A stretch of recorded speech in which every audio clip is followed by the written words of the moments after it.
হিসাব করি, এখানে দেশের শ্রমিকরা ছিল, কৃষকরা ছিল, এই দেশের ডানপন্থীরা ছিল, বামপন্থীরা ছিল, সকল রাজনৈতিক দলের অংশীজনরা ছিল। কিন্তু অভ্যুত্থান পরবর্তী আমরা দেখতে পাচ্ছি হিস্ট্রিক্যাল করাপশন হচ্ছে, মিথ্যা ইতিহাস রচিত হচ্ছে। এটা কি আমি একটু অডিয়েন্সের কাছে জানতে চাই, আপনারা কি চান একটা মিথ্যা ইতিহাস রচিত হোক আমাদের যে প্রত্যাশায়? আপনার বর্ণনা কি সত্য?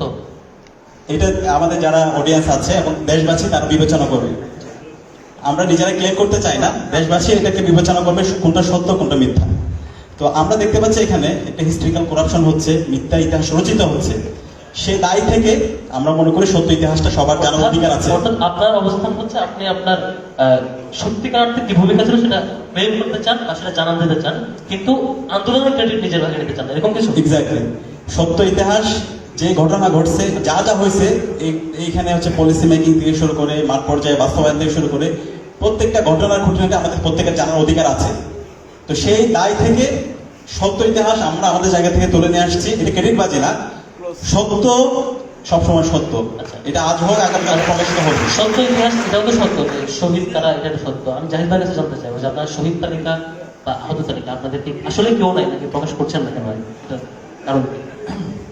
জি, আমাদের শুরু থেকে অর্থাৎ 5ই আগস্টের পরেই আমরা যেটা ফিল করেছি, আমরা এটা নিয়ে বসেছিলাম আমাদের সেন্ট্রালি এবং শাখা পর্যায়ে দায়িত্বশীলের সাথে। তো চিন্তা করলাম যে আমরা যদি ছাত্র শিবিরের একটা তালিকা প্রকাশ করলাম, সেটা হবে 100 হবে, বেশি হবে বা কম হবে। তো এটার পরে হচ্ছে ছাত্রদল একটা প্রকাশ করবে, এরপরে ছাত্রলীগ, আমাদের অ্যানালিসিসে তখন যেটা উঠে এসেছে, এভাবে করতে করতে দেখা যাবে যে সব দল মিলে করলে হয়তো 500 হবে।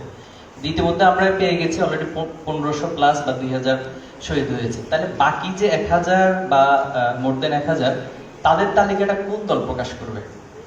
তো এটা ছিল আসলে আমাদের বড় একটা নিজেদের কাছে কোশ্চেন। তো সেই জায়গা থেকে আমরা যেটা স্টেটমেন্ট নিয়েছি, আমরা এখানে যেহেতু আন্দোলনে আমরা সবাই ছিলাম, আমাদের পরিচয় ছিল আমরা আসলে মাজলুম, আমাদের উপর জুলুম করা হচ্ছে এবং বাংলাদেশে একটা ফ্যাসিস্ট সরকার বাংলাদেশকে জিম্মি করে এবং বাংলাদেশের ছাত্র সমাজ সবাইকে জিম্মি করে তার মত চাপিয়ে দিচ্ছে। এজন্য আমরা তার বিরুদ্ধে, অন্যায়ের বিরুদ্ধে লড়াই করছি। এজন্য আমরা সবাই এক কাতারে এসে ন্যায়ের পক্ষে লড়াই করেছি।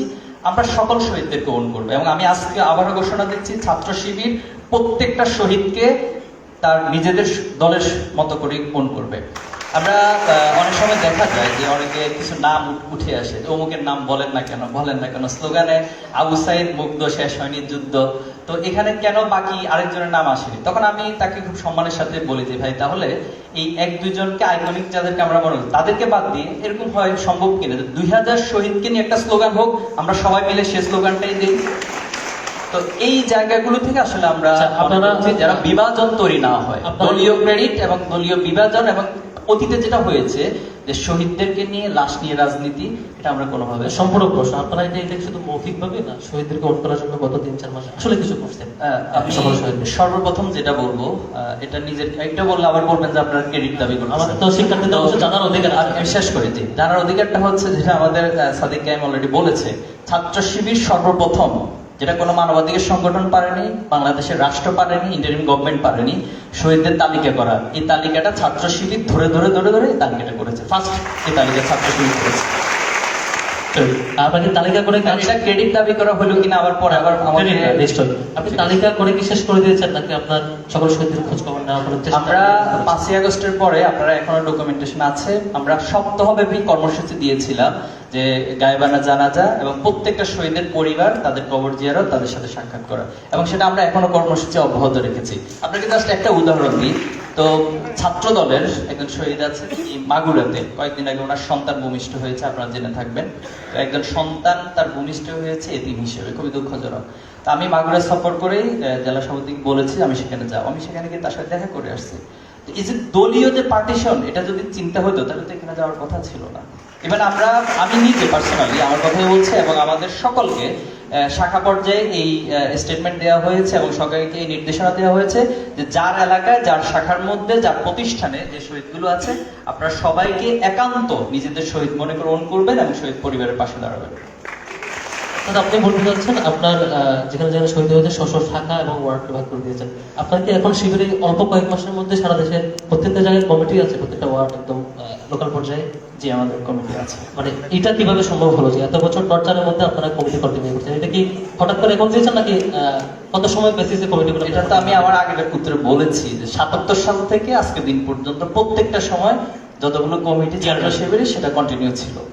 আচ্ছা, আগে বিশ্ববিদ্যালয়তে 5ই আগস্টের আগে আপনারা ছিলেন, রাইট? শিওর শিওর তার আগে ছিল গালিব ভাইরা ছিল, শিওর। কখনো তো মিস হয়নি। অর্থাৎ ছাত্র শিবির এই সময়টা তো একদম লোকাল পর্যায়ে পর্যন্ত তার কমিটি কন্টিনিউ করেছে। সেই কমিটির ফাংশন করে আপনারা শহীদদেরকে অন করতে চান এবং সেই কাজটা করতে চান। জি, অসংখ্য ধন্যবাদ। আমি গালিব ভাইয়ের কাছে যাবো। আচ্ছা, কমিটি নিয়ে যেহেতু আলাপ হচ্ছে, আমি ফরহাদ সাহেবের সাথে একটু আলাপ করতে চাই। আমাদের শিবিরের রাজনীতি একটু বোঝা দরকার। এখানে যারা অডিয়েন্স আছে, আমি আপনাদেরকে অনুরোধ করবো, আমরা সবাই যেন শিবিরের যে গঠনতন্ত্র আছে, সংবিধানটা একটু পড়া দরকার। শিবিরের সংবিধানের 34 নম্বর ধারা এখানে উল্লেখ আছে, শিবিরে যারা নেতা হবে তাদের অন্যতম একটা ক্রাইটেরিয়া হচ্ছে তাদের পদের প্রতি লোভ থাকা যাবে না। কারো যদি পদের প্রতি লোভ থাকে, কেউ যদি সভাপতি হতে চায়, সেক্রেটারি হতে চায়, অথবা অন্য কোনো পোস্ট পাইতে চায়, সে ডিসকোয়ালিফাইড। তো শিবিরের রাজনীতিটা যদি আমরা না বুঝি, অন্তত না বুঝে আমরা এটা ভোটার কারা হবে? আচ্ছা, আমি শেষ করি, তারপর হচ্ছে ভোটারের কথা বলতেছি। তো সেই কারণে শিবিরের এখানে কর্মী সংখ্যা বেশি হয়, নেতা সংখ্যা কম হয়। এখানে হচ্ছে অন্যান্য পার্টি যে যা আছে, আমাদের বন্ধুপ্রতিম ছাত্র সংগঠন, তাদের যে পলিটিক্স দেখে আমরা দেখি নেতার সাথে মধুতে এখানে ওইখানে, অথবা দেখা যায় হচ্ছে নেতার খুবই আস্থাভাজন, কিন্তু কমিটিতে যখন তার নাম থাকবে না, এরপর দিন থেকে নেতাকে হচ্ছে সে পালে যেখানে পাবে সেখানে হচ্ছে তাকে হটাও, এই আন্দোলন শুরু হয়, আমরা এখনো দেখতে পাচ্ছি। কিন্তু শিবিরের কালচারটা হচ্ছে কেউ নেতা হতে চায় না, যখন কেউ নেতা হয় সে কান্না করে।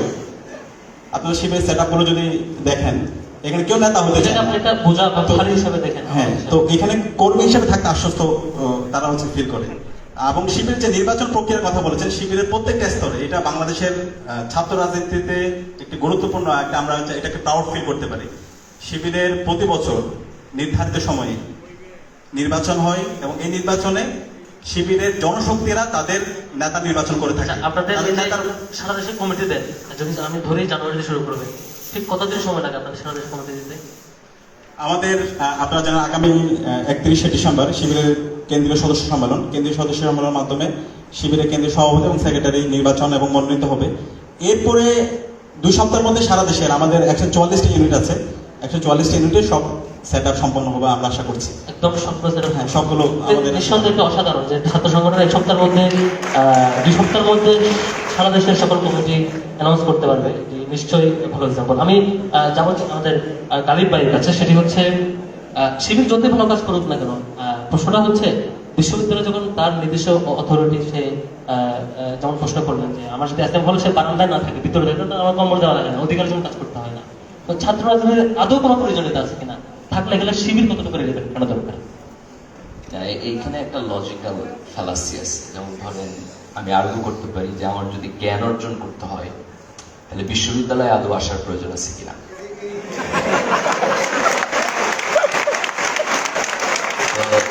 তারপর তো আমরা বিশ্ববিদ্যালয়ে এসে পড়াশোনা করি, তাই না?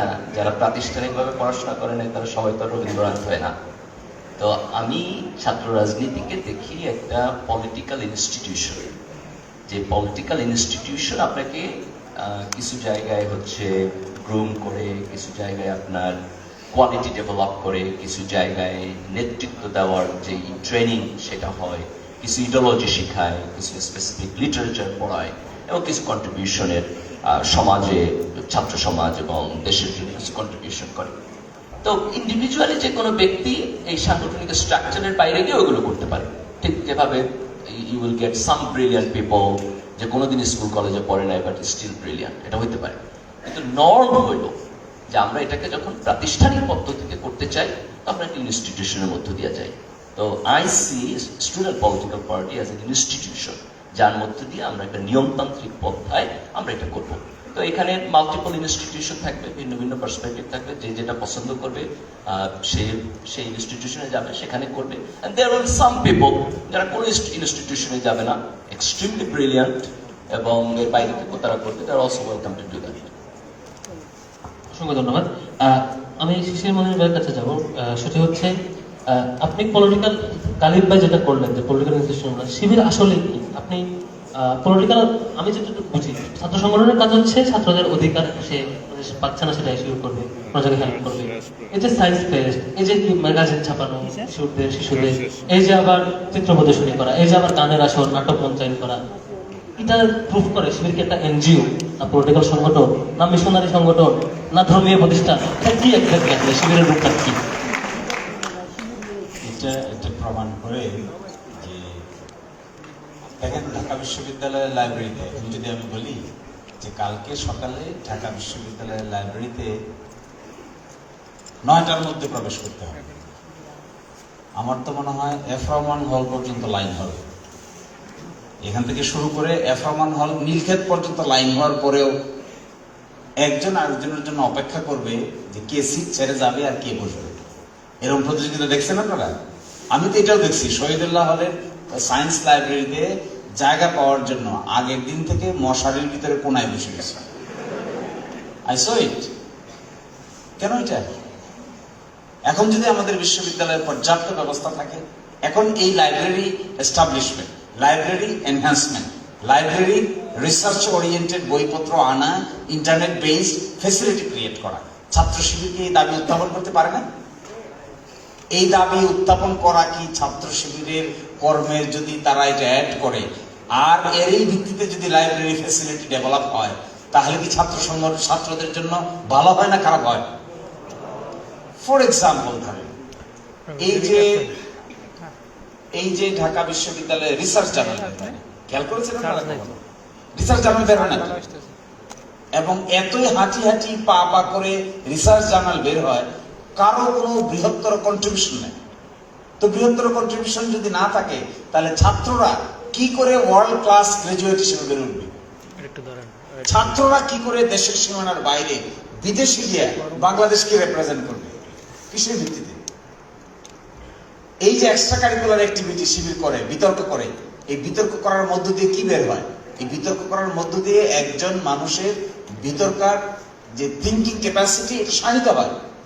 তো ছাত্র শিবির আয়োজন করছে, এই যে আয়োজন করছে হলো সায়েন্স ফেস্ট আয়োজন করছে, ছাত্র শিবির সারা দেশ জুড়ে বিতর্ক প্রতিযোগিতার আয়োজন করছে, ফুটবল খেলার আয়োজন করছে, ক্রিকেট খেলার আয়োজন করছে, ছাত্রদের মধ্যে কম্পিট করছে, একের সাথে অন্যের এক্সেলেন্সের পার্থক্য বিল্ড আপ করছে। এই যে ইন্সপিরেশন, এই ইন্সপিরেশন যদি সকল ছাত্র সংগঠন মিলে এই দেশে করতে পারতো, আমার তো ধারণা নতুন প্রজন্মের মানুষের দৃষ্টিভঙ্গি পরিবর্তন হয়ে যেত। কিন্তু তা পারে না।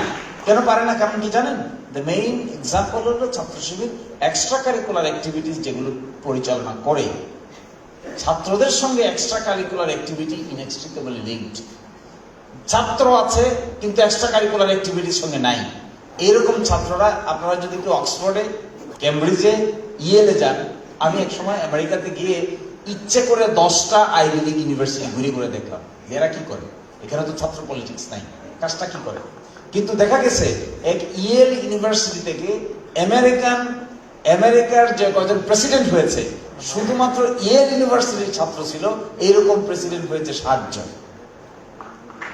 এবং বড় করে একটা ডিবেটিং ক্লাব আছে, এই ডিবেটিং ক্লাবের কোনায় বড় করে তাদের সিনারিওটা একের পর এক ছবি, একের পর এক ছবি, কার পরে কে, কার পরে কে, কার পরে কে, মনে যেন হয় ওই বিশ্ববিদ্যালয় মনে হয় প্রেসিডেন্ট বানানোর জন্যই তৈরি হয়েছিল। Is such a character. কিন্তু আমরা এই কর্মকাণ্ড ভুলে আমরা কোথায় আছি জানেন? আমরা হলো ওই সিট দখল করি। আর কোথায় আছি? কে সিটের উপরে থাকবে, কে সিটের নিচে থাকবে। আমার তো মনে হয় ঢাকা বিশ্ববিদ্যালয়ের সকল হলকে যদি আবাসিক হলে রূপান্তরিত করা যেত পরিপূর্ণভাবে ছাত্রদের, তাহলে ট্রেডিশনাল ছাত্র রাজনীতি থাকতোই না। আমরা এক সময় একটা উদ্যোগ নিয়েছিলাম, আমার মনে আছে 2005 সালে আমরা একটা সেমিনারের আয়োজন করেছিলাম। সেমিনারের আয়োজন করে একটা দাবি দিয়েছিলাম যে ঢাকা বিশ্ববিদ্যালয়ের এই আবাসন সিস্টেমকে সারা জীবনের জন্য দূর করে দেওয়া হবে। এবং দেখবেন ওখানে দেখলাম কেউ কেউ তখন প্রতিবাদ করছিল। তখন আমি ভাবতাম যে আরে এটা প্রতিবাদ করে কেন? একজন ছাত্রের জন্য একটা সিট থাকবে, কিন্তু এই লোক প্রতিবাদ করে কেন? তখন আমি গভীরভাবে দেখলাম যে তার রুটি রোজগার এখানেই শেষ হয়ে যাবে। অথচ ঢাকা, আমি তো আমার ধারণা, আমি যদি ঢাকা বিশ্ববিদ্যালয়ে ভিসি হতাম, কোনোদিন সুযোগ পাইতাম, আমি যদি শিক্ষামন্ত্রী হই, ঢাকা বিশ্ববিদ্যালয়ে 50টা মাল্টি স্টোরিড হল বানিয়ে দিতাম। একজন ছাত্র পাইতেন না যে কানে ধরে হলে থাকতে হবে সিটে, এই জন্য অমুক ভাই জিন্দাবাদ, তমুক ভাই মুর্দাবাদ বলবে, একজন পাবে। কারণ এটা this is not the expectation. তখন কি শিবির বেশি বেনিফিটেড হবে এরকম পরিবেশ থাকলে? অবশ্যই তখনও শিবির রেলেভেন্ট থাকবে। কারণ কি? তখন শিবির বিতর্ক করবে, তখন শিবির রেলেভেন্ট থাকবে। কারণ তখন শিবির রিসার্চ পেপার পাবলিকেশন কম্পিটিশন চালাবে, তখন শিবির রিলেভেন্ট থাকবে। কারণ লাইব্রেরিতে পৃথিবীর বিখ্যাত বইগুলো নিয়ে বই পড়া কম্পিটিশন চালু করবে, এইগুলো অন্য কারোর জন্য চালু করা একটা সহজ না। তাহলে শিবির কি পলিটিক্যাল সংগঠন না সবকিছুর একটা প্যাকেজ? হ্যাঁ, তাহলে শিবির কি? শিবির হলো একটা এমন একটা ইনস্টিটিউশনাল মেকানিজম, যে মেকানিজম ওই যে আপনি র মেটেরিয়াল ঢোকাবেন, শেষ দিকে সাবান হয়ে বের হবে। আপনি একদিকে ঢোকাবেন চর্বি, চর্বির শেষ মাথা কি? সাবান।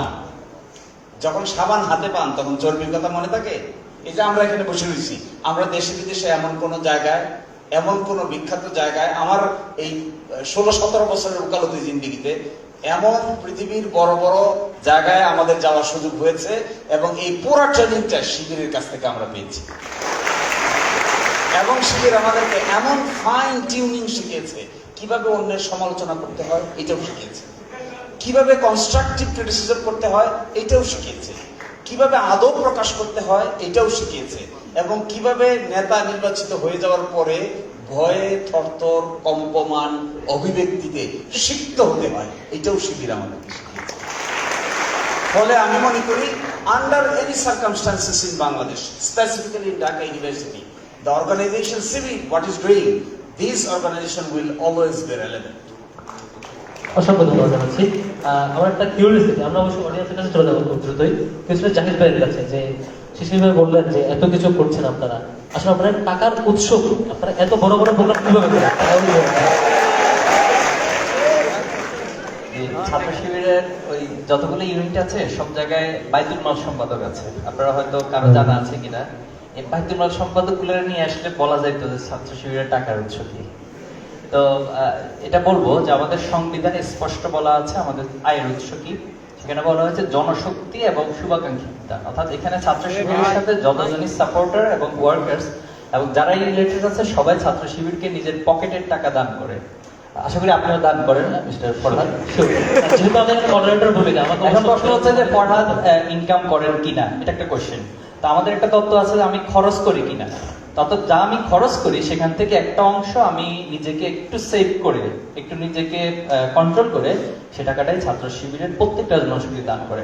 এরপর আমাদের এখানে শিশির ভাই আছেন, গালিব ভাই আছেন, যারা অতীতে শিবির করেছেন, আপনাদের তারাও আমাদেরকে দান করেন।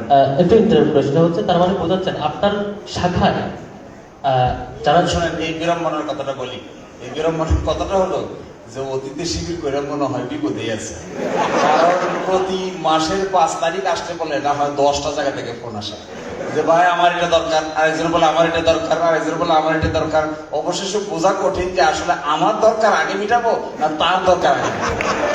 শিশির ভাই যেটা বলছেন, উনি যখন রানিং ছিলেন উনিও ঠিক সেম কাজটাই করতেন। আমরাও শিখতে একই কাজে করতাম। আমার এখনো মনে আছে, ঢাকা বিশ্ববিদ্যালয়ের রেফরমান হলে আমি থাকতাম, তখন ঢাকা এই এফরমান হল, আমি ইন্ট্রুভিং, আমার এই ঢাকা বিশ্ববিদ্যালয়ের এই এফরমান হলের গেট থেকে মতিঝিল যেতে তখন 12 টাকা রিক্সা ভাড়া ছিল, 12 টাকা। আমি যেতাম হলো জনতা ব্যাংক টাওয়ারে। জনতা ব্যাংক টাওয়ারে আমাদের 5 জন সদস্য ছিল, আমি নিজেও একজন এফরমান হলের বাইতুল মাল সম্পাদক ছিলাম। তো যখন যেতাম, এরপরে আমাকে বলা হলো আপনি 12 টাকা খরচ করে রিক্সা ভাড়া দিয়ে বাইতুল মাল আনতে যান, আবার 12 টাকা দিয়ে আসেন, 24 টাকা তো খরচ, বাইতুল মাল পান কত? আমি হিসাব করে দেখলাম সব মিলে আয় হলো 326 টাকা।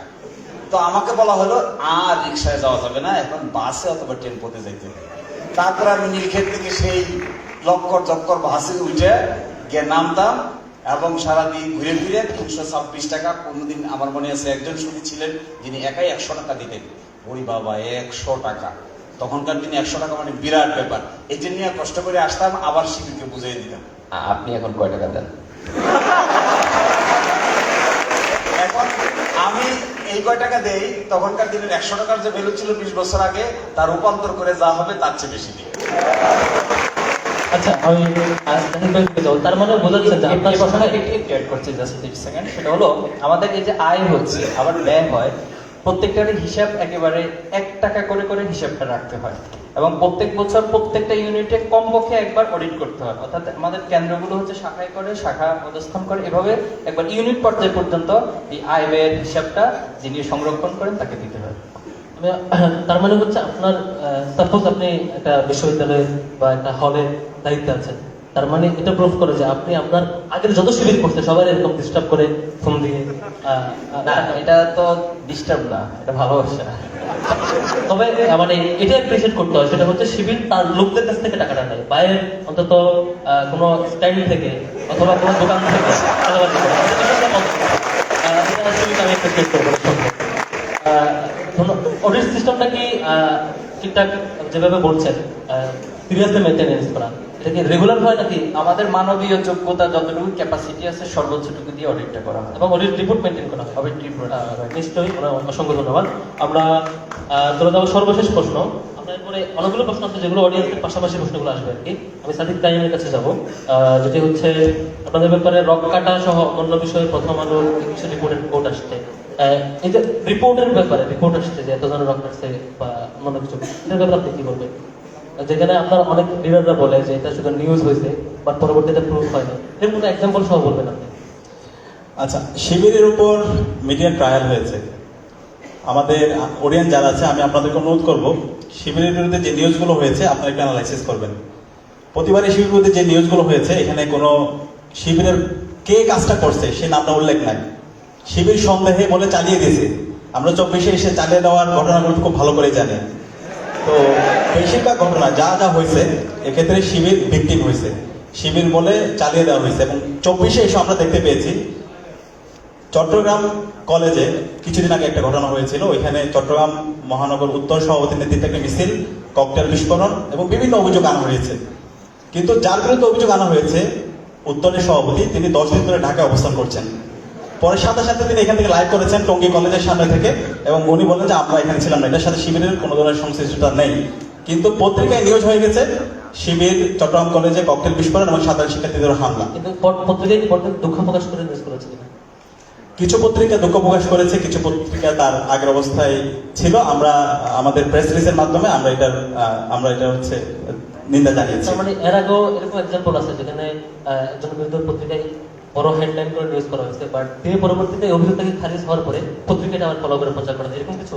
অবশ্যই। আমাদের যদি আমরা রাজশাহী ইউনিভার্সিটির সভাপতি ছিল সালেহি ভাই, ওনার বিরুদ্ধে একটি হত্যাকাণ্ডের মামলা করা হয়েছিল এবং ওনার বিরুদ্ধে পত্রিকায় বড় বড় হেডলাইন করা হয়েছিল। আপনারা যদি এখন পত্রিকা দেখেন এটা পাবেন। পরবর্তীতে যখন তদন্ত হলো, তদন্তের পরবর্তীতে দেখা গেছে ওনার সাথে এই ঘটনার কোনো ধরনের সম্পৃক্ততা নাই। তো মিডিয়া যে ওনার উপর যে জুলুমটা করছে, একজন নিরপরাধ মানুষ তাকে হত্যার আসামি করা হয়েছে, তার বিরুদ্ধে যে অভিযুক্ত করা হয়েছে, যেটা সবার কাছে এই নেগেটিভ মেসেজটা ছড়া গেছে। কিন্তু পরবর্তীতে যখন ফ্যাক্ট চেক করা হলো দেখা গেছে ওই ঘটনার সাথে যে ব্যক্তিকে অভিযুক্ত করা হয়েছে তার ন্যূনতম সম্পৃক্ততা নেই। তো এই ধরনের যে গত আমাদের মানে হচ্ছে 16 বছর অথবা এর আগেও আমাদের উপর যে মিডিয়া ট্রায়াল হয়েছে, আমরা প্রত্যেকটা ঘটনা নিয়ে কাজ করছি। আমরা জাতির সামনে আমাদের উপর যে অন্যায় হয়েছে সেই অন্যায়গুলো আমরা তুলে ধরবো। আমরা অপেক্ষায় থাকবো ছাত্র শিবির নিঃসন্দেহে তাদের কেসগুলো দেখেন। আমরা অডিয়েন্সের কাছে যাবো সরাসরি। একটা শুধু বলি, খুবই আমাকে শিবিরকে কেন ইউনিক মনে হয় জানেন? কেন এটা একটা এক্সেপশনাল? আমি যখন হলে উঠি, দ্যাট ওয়াজ ইন 99, তো আমার হলের তিনি সভাপতি ছিলেন, নাম বললে অনেকে চিনে ফেলবেন, আমি নাম বলছি না। তো আমি একটা রুমে থাকতাম, এক রুমে আমরা 4টা সিট ছিল, 12 জন লোক থাকতাম। রাতে ছাড় পোকার কামড়ে শেষ পর্যন্ত ঘুমাইতে ঘুমাইতে অনেক রাত হয়ে যেত। তো ফজরের নামাজ মিস করি। উনি একটা বুদ্ধি দিলেন। কি বুদ্ধি?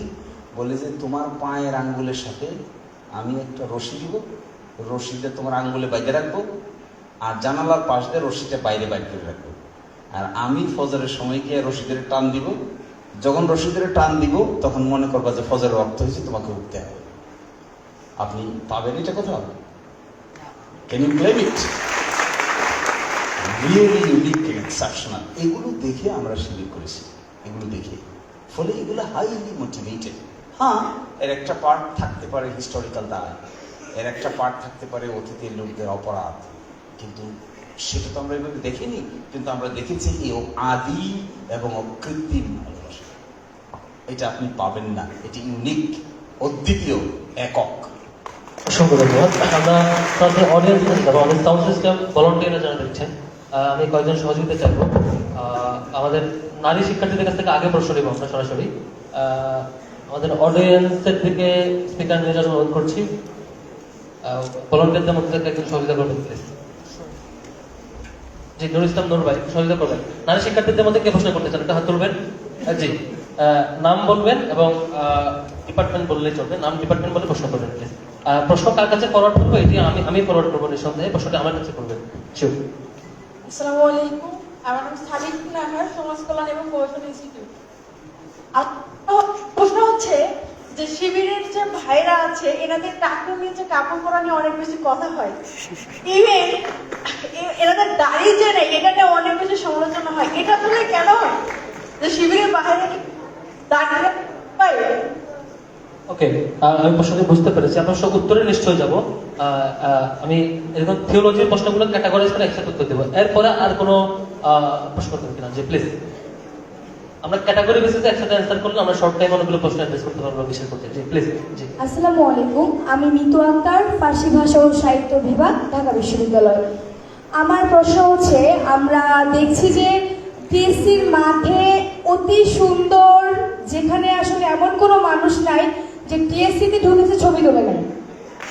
তো এই যে একটা জিনিস এখানে বানিয়ে রাখা হয়েছিল, সেই জিনিসটাকে আমরা জানি যে আমরা আসলে যারা আছি আন্দোলন করেছি তারা সবসময় বলি যে মাতৃভূমি অথবা মৃত্যু, কিন্তু আপনারা সেটাকে প্রেজেন্ট করেছেন জন্মভূমি অথবা মৃত্যু।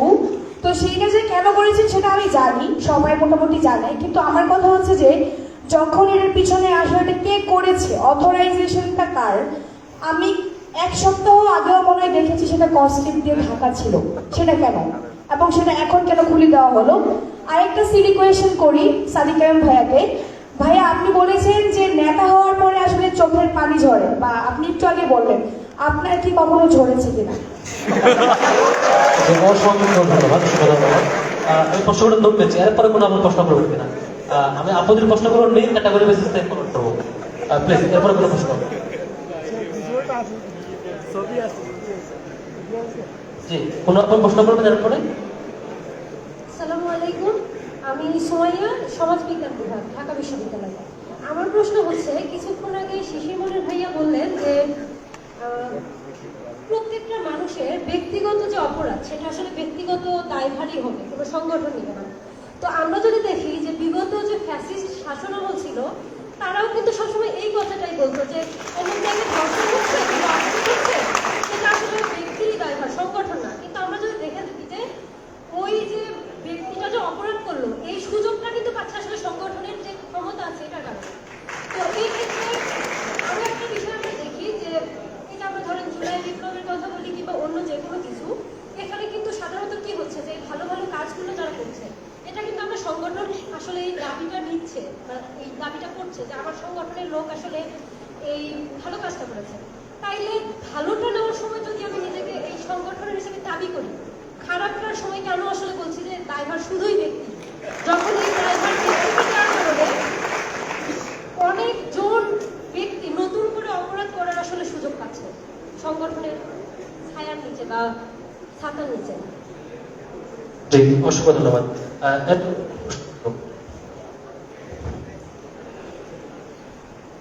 আমার নাম সুমাইয়া বুলবুল, আমি রাষ্ট্রবিজ্ঞান বিভাগ থেকে বলছি। আমার প্রশ্ন হচ্ছে যে আমরা জানি যে ইসলামে মূর্তি বা ভাস্কর্য নিয়ে একটা ক্লিয়ার স্ট্যান্ড আছে যে এটা আমরা শিরক হিসেবে গণ্য হয়, মূর্তি বা ভাস্কর্যকে এটা নিষিদ্ধ করা হয়েছে। তো আমার প্রশ্ন হচ্ছে জামাত শিবির যদি ক্ষমতায় আসে তাহলে মূর্তি বা ভাস্কর্য নিয়ে তাদের স্ট্যান্ডটা কি হবে? সাউন্ড সিস্টেমে যারা আছেন প্লিজ তাদের সহযোগিতা।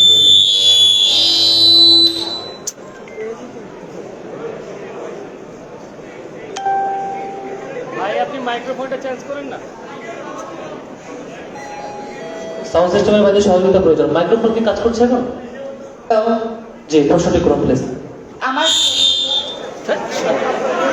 মাইক্রোফোনটা চেঞ্জ করুন প্লিজ, মাইক্রোফোনটা চেঞ্জ করুন। জি প্লিজ। হ্যালো, সাউন্ড সিস্টেমের ভাইরা, হ্যালো, জি প্রশ্ন করুন। হ্যালো হ্যালো, এটা নিয়ে যাবেন কিন্তু প্লিজ, আরাফাত ভাই।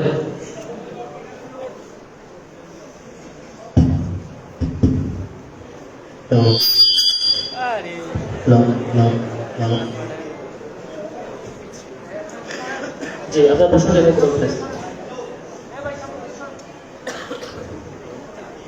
হ্যালো, জি আমরা জানি যে ইসলামে মূর্তি বা ভাস্কর্য নিয়ে ক্লিয়ার স্ট্যান্ড আছে যে এটা যেহেতু শিরক বা এরকম কোনো কিছুর সাথে সম্ভাবনা আছে, দ্যাটস ওয়াই এটাকে নিষিদ্ধ করা হয়েছে। কোরআনে ওইটা নিয়ে ক্লিয়ার স্ট্যান্ড আছে।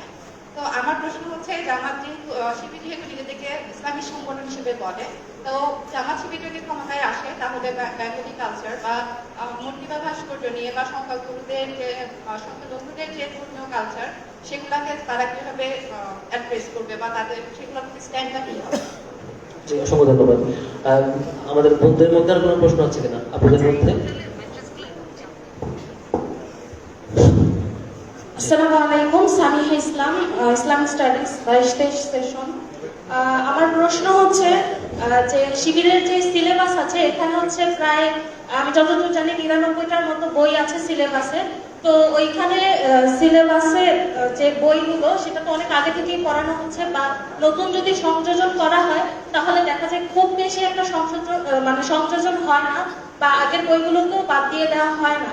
তো এক্ষেত্রে আমার প্রশ্ন হচ্ছে যে এত বছর পরে এসেও, এত যুগ পরে এসেও সেই বইগুলোর কি আধুনিকায়নের কোনো দরকার আছে কিনা, এটা নিয়ে আপনাদের মতামত কি? আর আরেকটা কোশ্চেন, সেটা হচ্ছে গিয়ে যে শিবিরের যে প্রোগ্রামগুলো হয় মাঠ পর্যায়ে, তো এখানে কেন হচ্ছে বুদ্ধিবৃত্তিক আলোচনাগুলো করা হয় না? এখানে সবসময় ধরা বাঁধা যেই শরিয়া ভিত্তিক পড়াশোনা বা সিলেবাসের বই, এটার মধ্যে বুদ্ধিবৃত্তিক চর্চাটা বেশি একটা থাকে না। আর এখানে দেখা যায় যে ক্লাস 6 এর স্টুডেন্টও একসাথে আমার বসে মানে কর্মশালায় বসতেছে, আবার হচ্ছে ভার্সিটি স্টুডেন্টও বসতেছে। তাহলে সেখানে 6 এর বাচ্চার মেন্টালিটি আর ভার্সিটি স্টুডেন্টের মেন্টালিটি তো সেম না।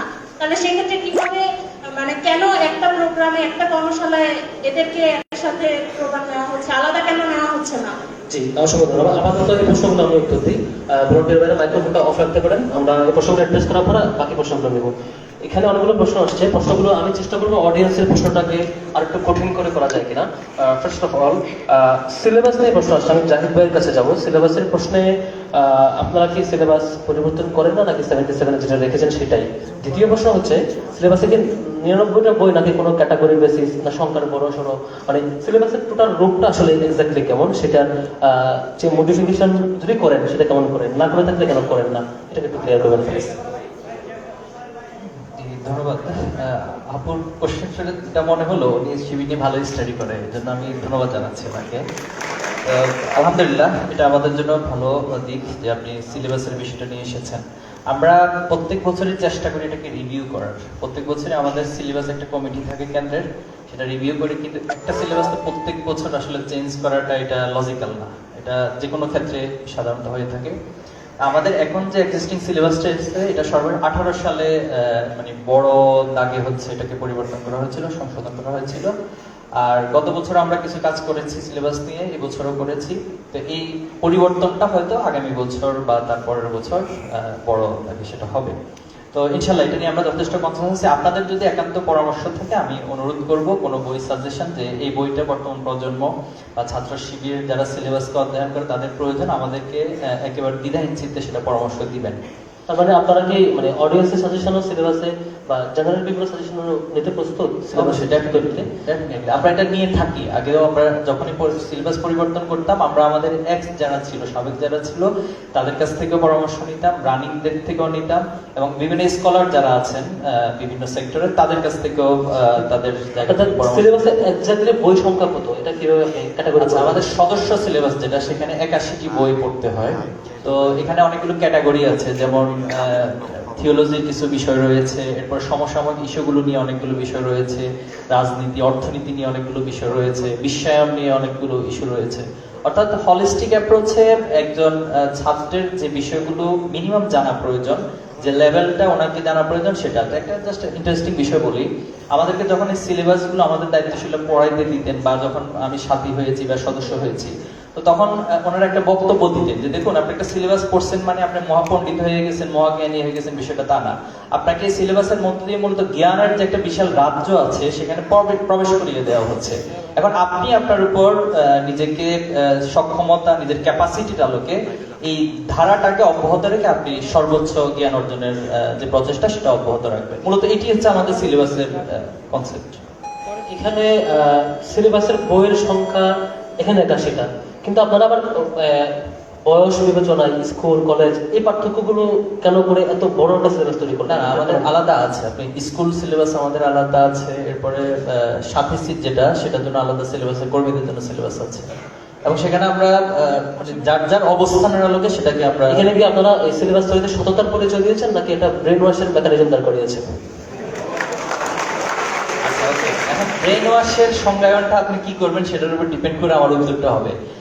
আপনি আগে একটা জিনিস, আপনার ভিতরে অনেক খারাপ কাজ অব্যাহত ছিল, অথবা সাপোজ একটা সহজ, আপনি মাদক আসক্ত ছিলেন, এখন আপনাকে কেউ একজন খুব ভালো করে বুঝিয়ে মাদক থেকে মুক্ত করলো, আপনি এখন একদম ফ্রেশ মানুষ, মাদক মুক্ত মানুষ, তাহলে এটাকে কি আপনি ব্রেন ওয়াশ বলবেন?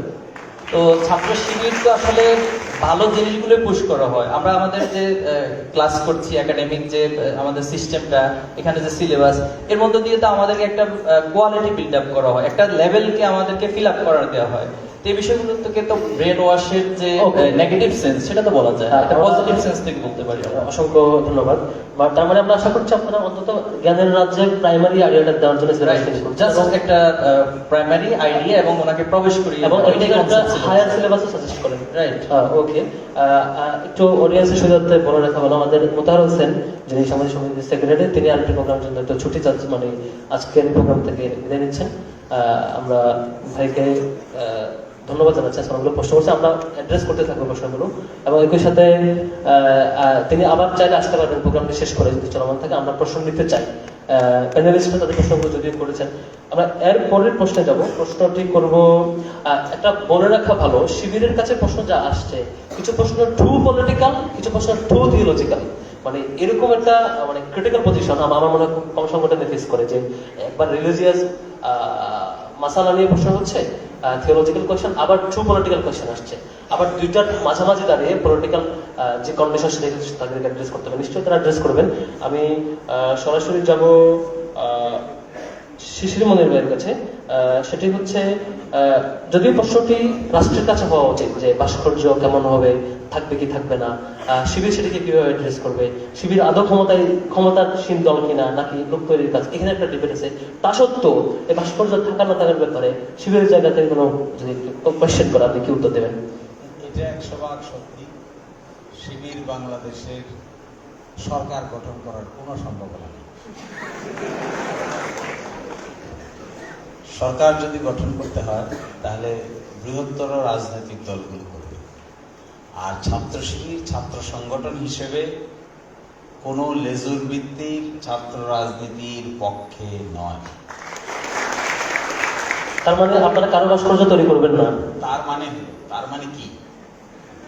তার মানে হলো এই মানে যে ঢাকা বিশ্ববিদ্যালয় এখানে সেইখানে ভাস্কর্য থাকবে কিনা এইটা নির্ধারণ করবে যারা ক্ষমতায় যায় তারা। সেই সিদ্ধান্ত নেওয়ার দায়িত্ব শিবিরের। শিবির কি পারবে কোন জায়গায় ভাস্কর্য থাকবে কি থাকবে না সিদ্ধান্ত নিতে? এটা হবে রাষ্ট্রীয় পলিসির উপর নির্ভর করে।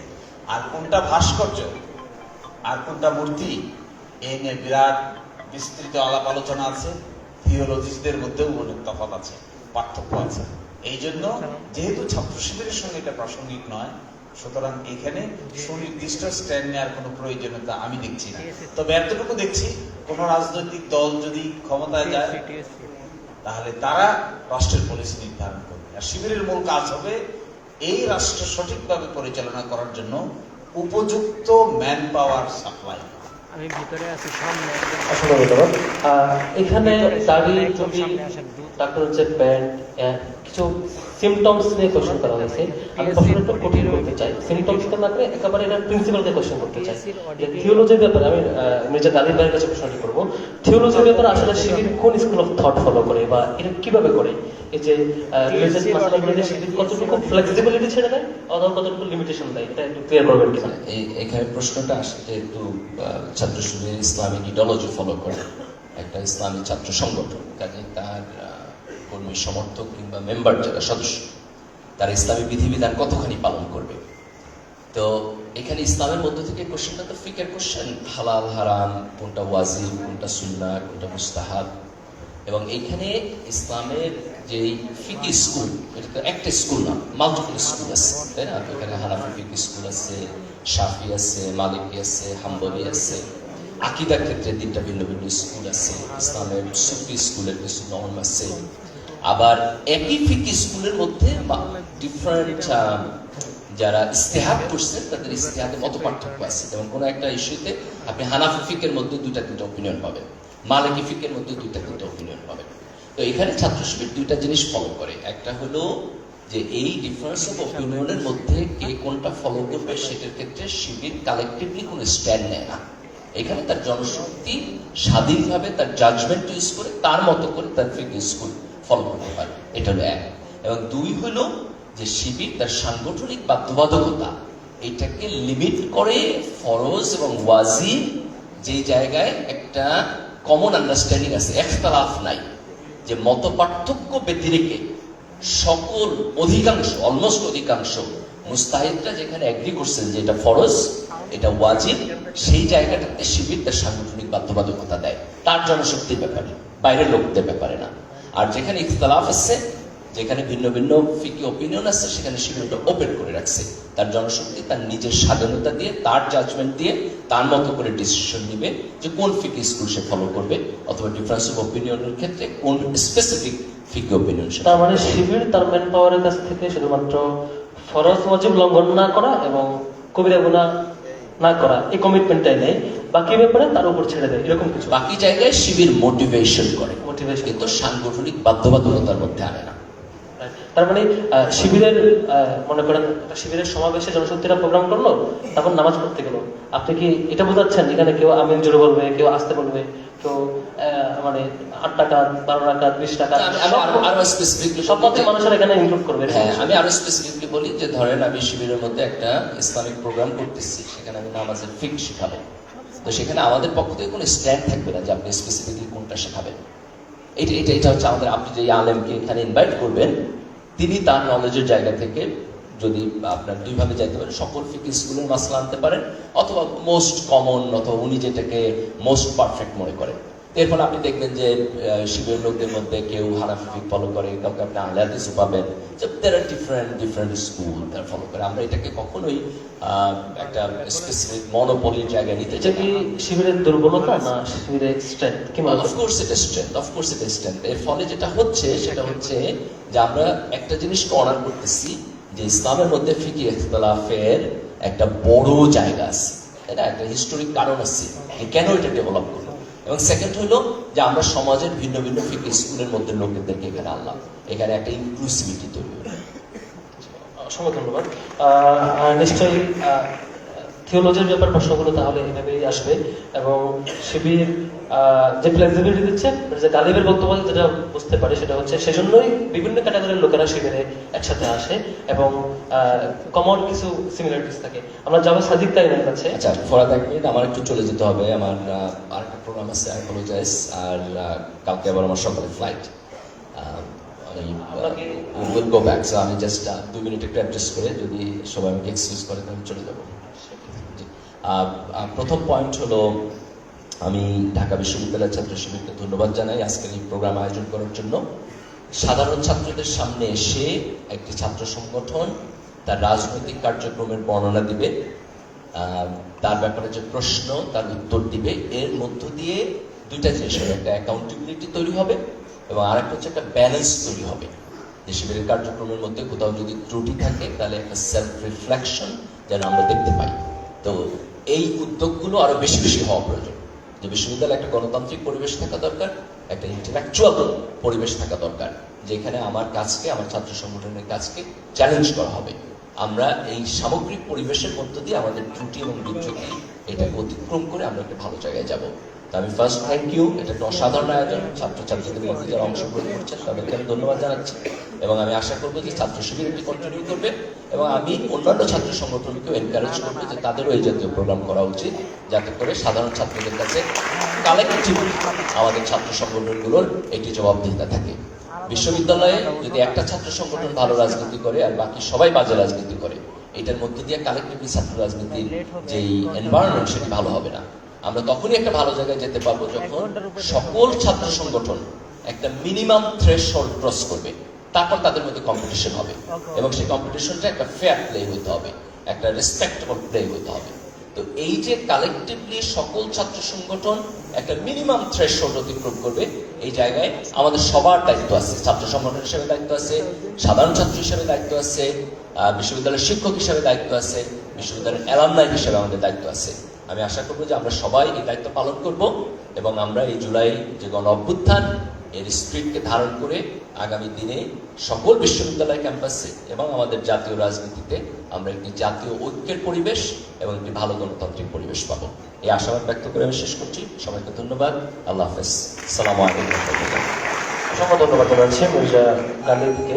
তিনি মোটামুটি যতক্ষণ ছিলেন ভালো উত্তর দেওয়ার চেষ্টা করছেন। আমরা এখন প্রশ্নগুলোর দিকে যাব। আরেকটি প্রশ্ন বাকি ছিল, সেটি হলো সাদিক কাইমের কাছে প্রশ্ন আসছে যে দায়িত্বশীল নির্বাচন হওয়ার পর তিনি কান্না করার কারণ, কিংবা এই প্র্যাকটিসটা আপনার দিক থেকে কান্নার মনে হয়, আরেকজনের দিক থেকে সেটা কিউরিয়াসিটি থাকে, একজনকে কান্নার কারণটা কি, বা এই পরিবেশটা কেন হয়, বা হয় কিনা? তো ধন্যবাদ। ইসলামী ছাত্র শিবিরের আপনারা যদি গঠনতন্ত্র পড়েন, এখানে 34 নম্বর ধারা, আমি বারবার বলছি এটা একটু আমাদের পড়া দরকার। এখানে দায়িত্বশীল নির্বাচনের কিছু গুণাবলীর কথা বলা আছে, যে গুণাবলীগুলোর ভার অনেক বেশি।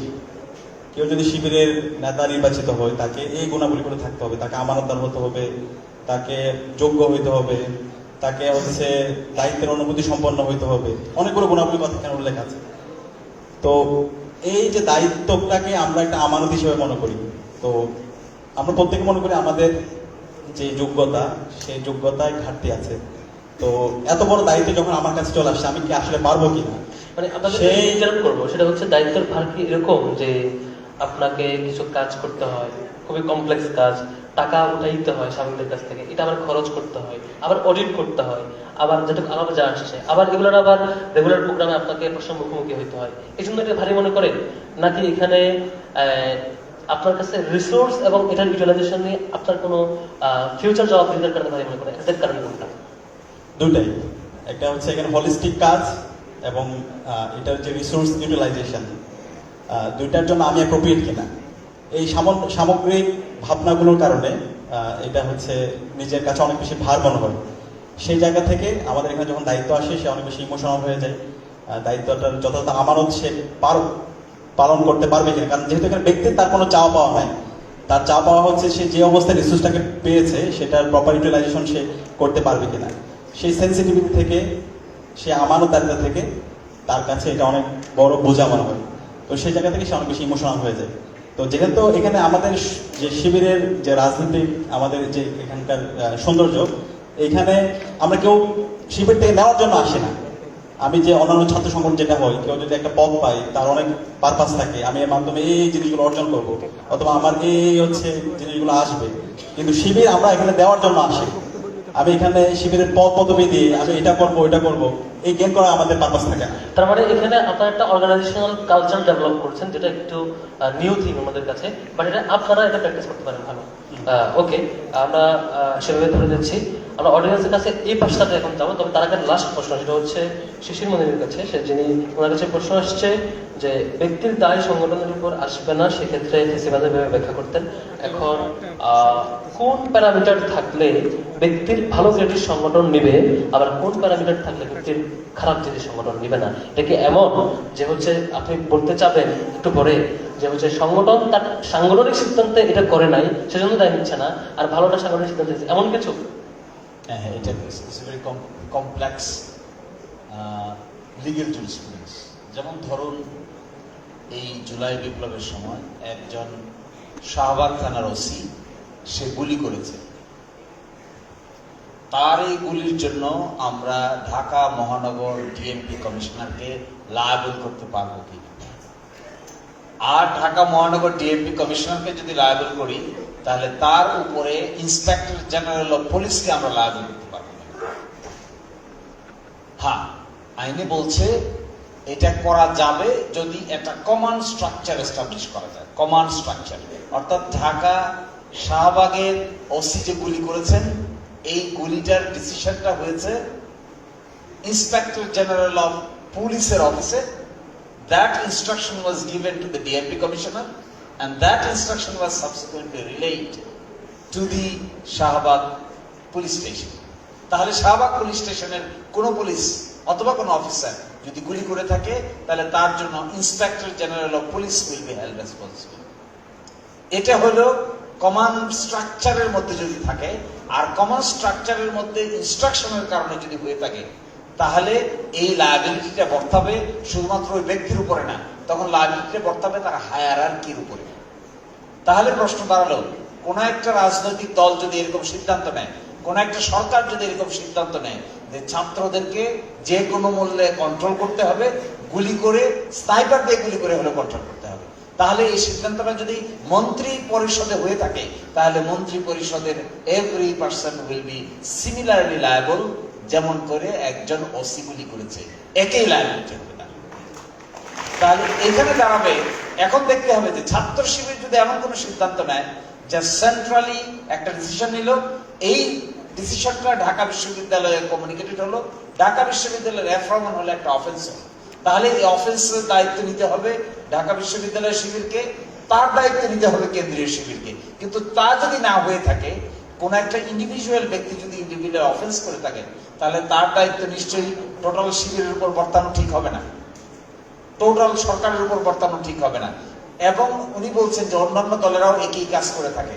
হ্যাঁ, বিগত সরকারের আমলে ছাত্রদেরকে যে কোনো মূল্যে কন্ট্রোল করে ডান্ডা মেরে ঠান্ডা দেওয়ার যে policy, it was a policy taken by the government, therefore the government will be held responsible. আর যদি এটা কোনো পলিসি এমন হতো, কোনো ব্যক্তি বিশেষের পলিসি, তাহলে আপনি রেসপন্সিবল করতে পারতেন না। That is what is the fine distinction. অসংখ্য ধন্যবাদ জানাচ্ছি। আমরা একটু আপনাদের কাছে অনুমতি চাইবো, সেটা হচ্ছে দুইটা বিষয়। নাম্বার ওয়ান, যদি 10টায় হল বন্ধ হয়ে যাবে না, আমাদের বোনদের হল, আমরা কি এই সাইড থেকে প্রশ্ন করার আগে কি বোনদের বাকিগুলো নিয়ে নেবো কিনা, আপনারা অনুমতি দেবেন? নাম্বার টু, আমরা প্রোগ্রাম কয়টা পর্যন্ত কন্টিনিউ করবো? আপনারা আপনাদের, এখন আমাদের আমরা শুরু করেছি 7টায়, এখন বাজে 9টা 27। আমরা কি 10টা পর্যন্ত করবো না 10:30 পর্যন্ত করবো?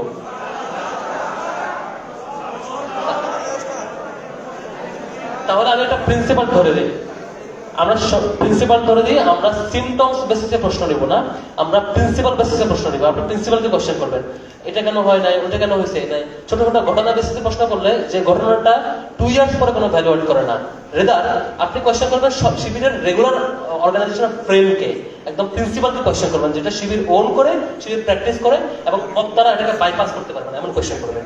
আশা করবো আপনারা এই কঠিন প্রশ্ন করবেন, যেটা একদম প্রিন্সিপালকে হিট করবে এবং আজকের বক্তারা কোনো বাইপাস করতে পারবে না। তো সামনে যারা প্রশ্ন করবেন, আপনাদের প্রতি প্রশ্নের সেই মেরিটটা যাতে থাকে এবং সেই আর্গুমেন্টটা ক্লিয়ারলি থাকে, সে রিকোয়েস্টটা করবো। আমি বন্ধুদের কাছে চলে যাচ্ছি, একটু শর্টে প্রশ্ন করবেন। আমরা একটা প্রশ্নের ম্যাক্সিমাম টাইম ডিউরেশন দেবো 30 সেকেন্ড। জি জি, একজন দাঁড়িয়েছেন, প্রশ্ন করেন আপুরা। হ্যাঁ, আসসালামু আলাইকুম, আমি ফাতেমাতুল জান্নাত লিমা, ইসলামিক স্টাডিজ ডিপার্টমেন্ট। শিশির মনির স্যার হচ্ছে বারবার অ্যাড্রেস করতেছিলেন যে ছাত্র শিবির লেজুর ভিত্তি রাজনীতি যেন না করে। তো এখানে আমাদের ধাপির শাখার যে কমিটিতে যারা আছেন এবং কেন্দ্রীয় কমিটিতে যারা আছেন, তারা উপস্থিত আছেন, তারা এটা নিয়ে যদি কোনো উত্তর দিয়ে, মানে আজকে উত্তর দিয়ে যেতেন তাহলে ভালো হতো। মানে তারা কি হচ্ছে কোনো মাদার পার্টিকে সার্ভ করবে কিনা এই জিনিসটা। রাইট, অসংখ্য ধন্যবাদ। আর কোনো বোনের প্রশ্ন আসছে কিনা? একটু ভলান্টিয়ারের হেল্প করবেন, একটু হাত তুললে আমাদের জন্য সহজ হয়। আপনাদের মধ্যে কোনো আপনার যদি প্রশ্ন থাকে হাত তুলবেন। আসসালামু আলাইকুম, আমার নাম ওয়ার্দাতুল জান্নাত ইসলাম, রাষ্ট্রবিজ্ঞান বিভাগে পড়াশোনা করছি। এই কথাটা হয়তো এসেছে কয়েকবার, তবু আমি এক্সটেন্ড করি। শিবিরের কেউ যদি প্রভাব বিস্তারের রাজনীতি বা হল দখলের রাজনীতি করতে চায়, তাহলে হচ্ছে তাদের ব্যাপারে আপনাদের যারা নেতৃত্ব পর্যায়ে যারা আছেন তাদের অবস্থান বা পদক্ষেপ কি হবে। কারণ হচ্ছে আমি কয়েকদিন আগে আমার বাড়িতে গিয়েছিলাম, তো আমি চট্টগ্রাম কলেজের মহসিন কলেজের দেয়ালে দেখেছি সবখানে শিবিরের নাম লেখা হয়ে গেছে।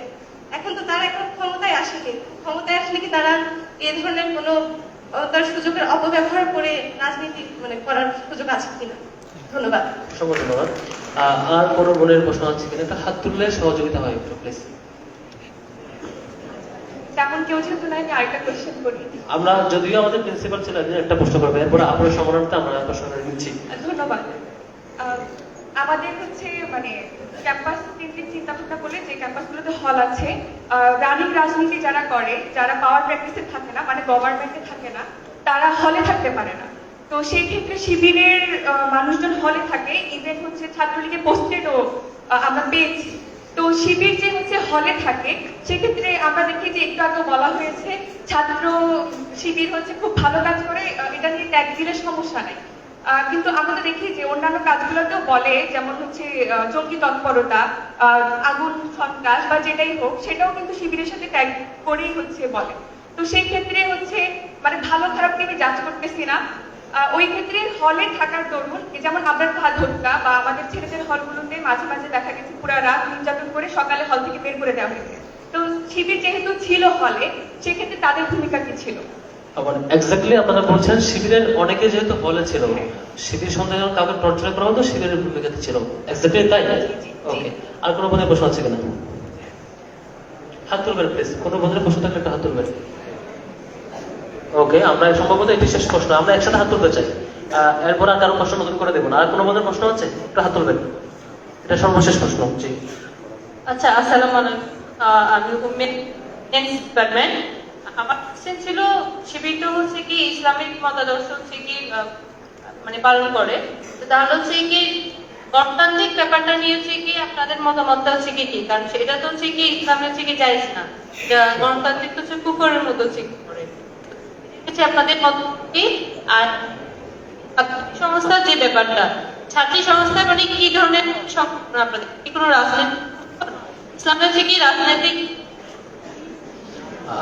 আপনার প্রশ্নটি সম্ভবত পুরো বোঝার সুযোগ হয়নি, একটু দ্বিতীয় অংশ বুঝছি। ছাত্রী সংস্থা নিয়ে প্রশ্ন করছেন, সেটি কেমন ধরনের সংগঠন? প্রথম অংশটি পুরোপুরি বোঝা যায়নি। গণতন্ত্র ও ইসলাম, এক্স্যাক্টলি তাই? গণতন্ত্র নিয়ে, হ্যাঁ গণতন্ত্র নিয়ে আপনাদের মতামতটা হচ্ছে কারণ ইসলাম হচ্ছে কি জায়েজ নেই। ওকে, আমরা এখন সরাসরি আসবো হচ্ছে এই পাশে। আমরা আর কোনো বোনের প্রশ্ন নিচ্ছি না, সম্ভবত আর কেউ নাই কোনো বোনের মধ্যে। আমরা এই পাশটাতে আসি, এই পাশটাতে। আসসালামু আলাইকুম। আসসালামু আলাইকুম। জি, আমি দোয়ালি, দর্শন বিভাগ। আমার প্রশ্ন হচ্ছে, আপনারা বারবার বলছেন যে আপনাদের সভাপতি এবং সেক্রেটারি সিলেক্টেড না, বরং ইলেক্টেড। কিন্তু আমরা ইতিপূর্বে দেখে এসেছি সেক্রেটারি সভাপতি হচ্ছে, অফিস সম্পাদক সেক্রেটারি হচ্ছে, সাহিত্য সম্পাদক অফিস সম্পাদক হচ্ছে। এখন 31 ডিসেম্বরের সেটআপে যদি আমরা দেখতে পারি জাহিদুল ইসলাম সভাপতি হয়, অফিস সম্পাদক সেক্রেটারি হয় এবং সাহিত্য সম্পাদক অফিস সম্পাদক হয়, তাহলে আমি শিবিরের কেউ না হয়েও যদি আগাম বলে দিতে পারছি, তাহলে শিবিরের গণতন্ত্র এবং নির্বাচন পদ্ধতিকে প্রশ্নবিদ্ধ করা যায় না। ধন্যবাদ।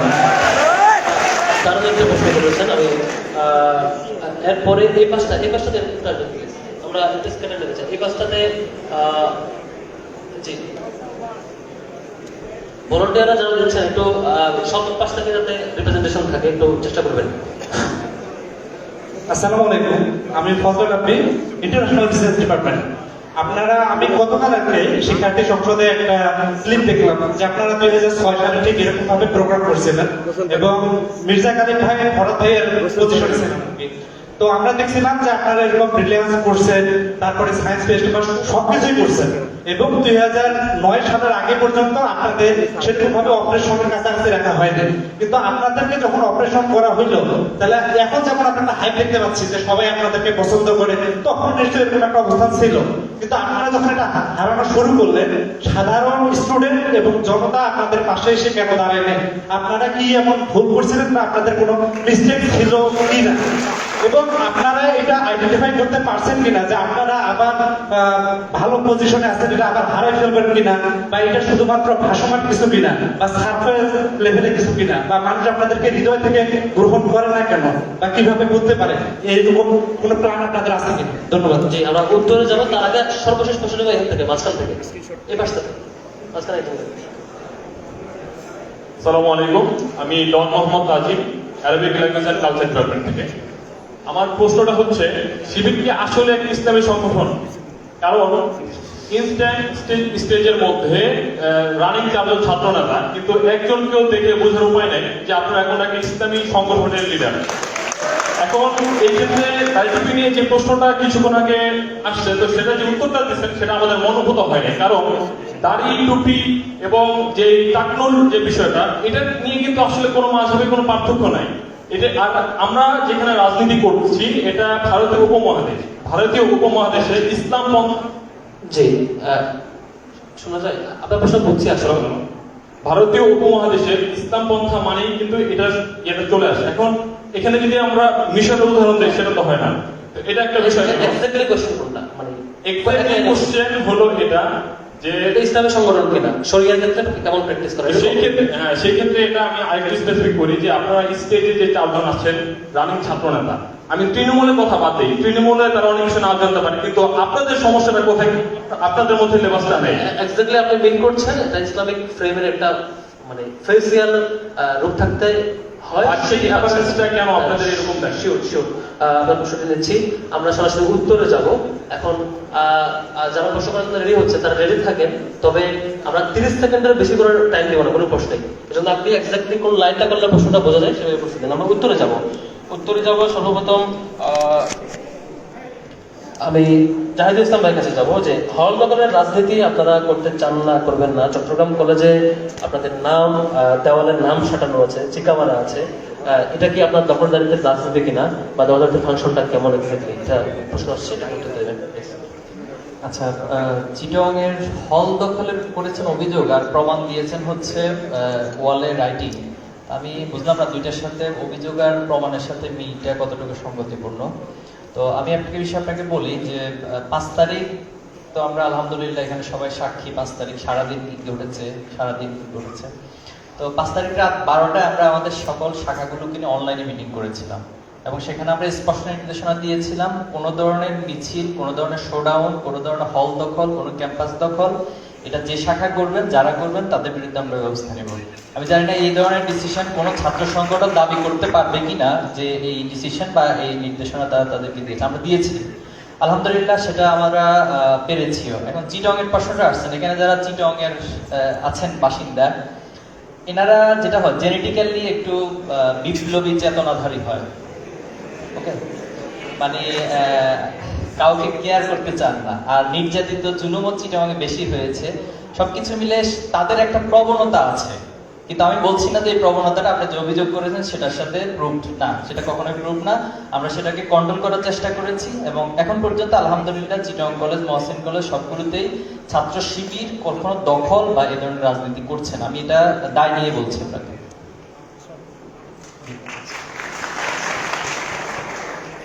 অসংখ্য ধন্যবাদ, বেশ ভালো প্রশ্ন। আরেকটা প্রশ্ন আসছে যেটা আমি সাদিক কাইমের কাছে যাবো, সেটা হচ্ছে আপনাদের সেট আপ নিয়ে, আপনাদের কমিটি গঠন নিয়ে, যে হচ্ছে কেন্দ্রীয় সভাপতি ইলেক্টেড হয় এবং যিনি সেক্রেটারি হন তিনি মনোনীত হন। আমার প্রথম প্রশ্ন যে যিনি মনোনয়ন হন তিনি কিভাবে মনোনয়ন হন, এটা একটু আমাকে ব্যাখ্যা করবেন কিনা, তারপর আমি পরের প্রশ্নে যাচ্ছি। আচ্ছা, আমরা গণতন্ত্রের অনেকগুলো রূপ জানি। এখানে হচ্ছে কন্ট্রোল ডেমোক্রেসির একটা রূপ আছে। তো শিবিরের যেটা মনোনয়ন হয়, সে মনোনয়নের ক্ষেত্রে শিবিরের কার্যকর পরিষদের যারা সদস্য আছে, কার্যকর পরিষদের সদস্য হচ্ছে তারা যারা শিবিরের সারা দেশে যে 144টি ইউনিট আছে সেই ইউনিটগুলোকে যারা কন্ট্রোল করে ওনারাই হচ্ছে কার্যকরী পরিষদের সদস্য। তাদের থেকে পরামর্শ নেওয়া হয়।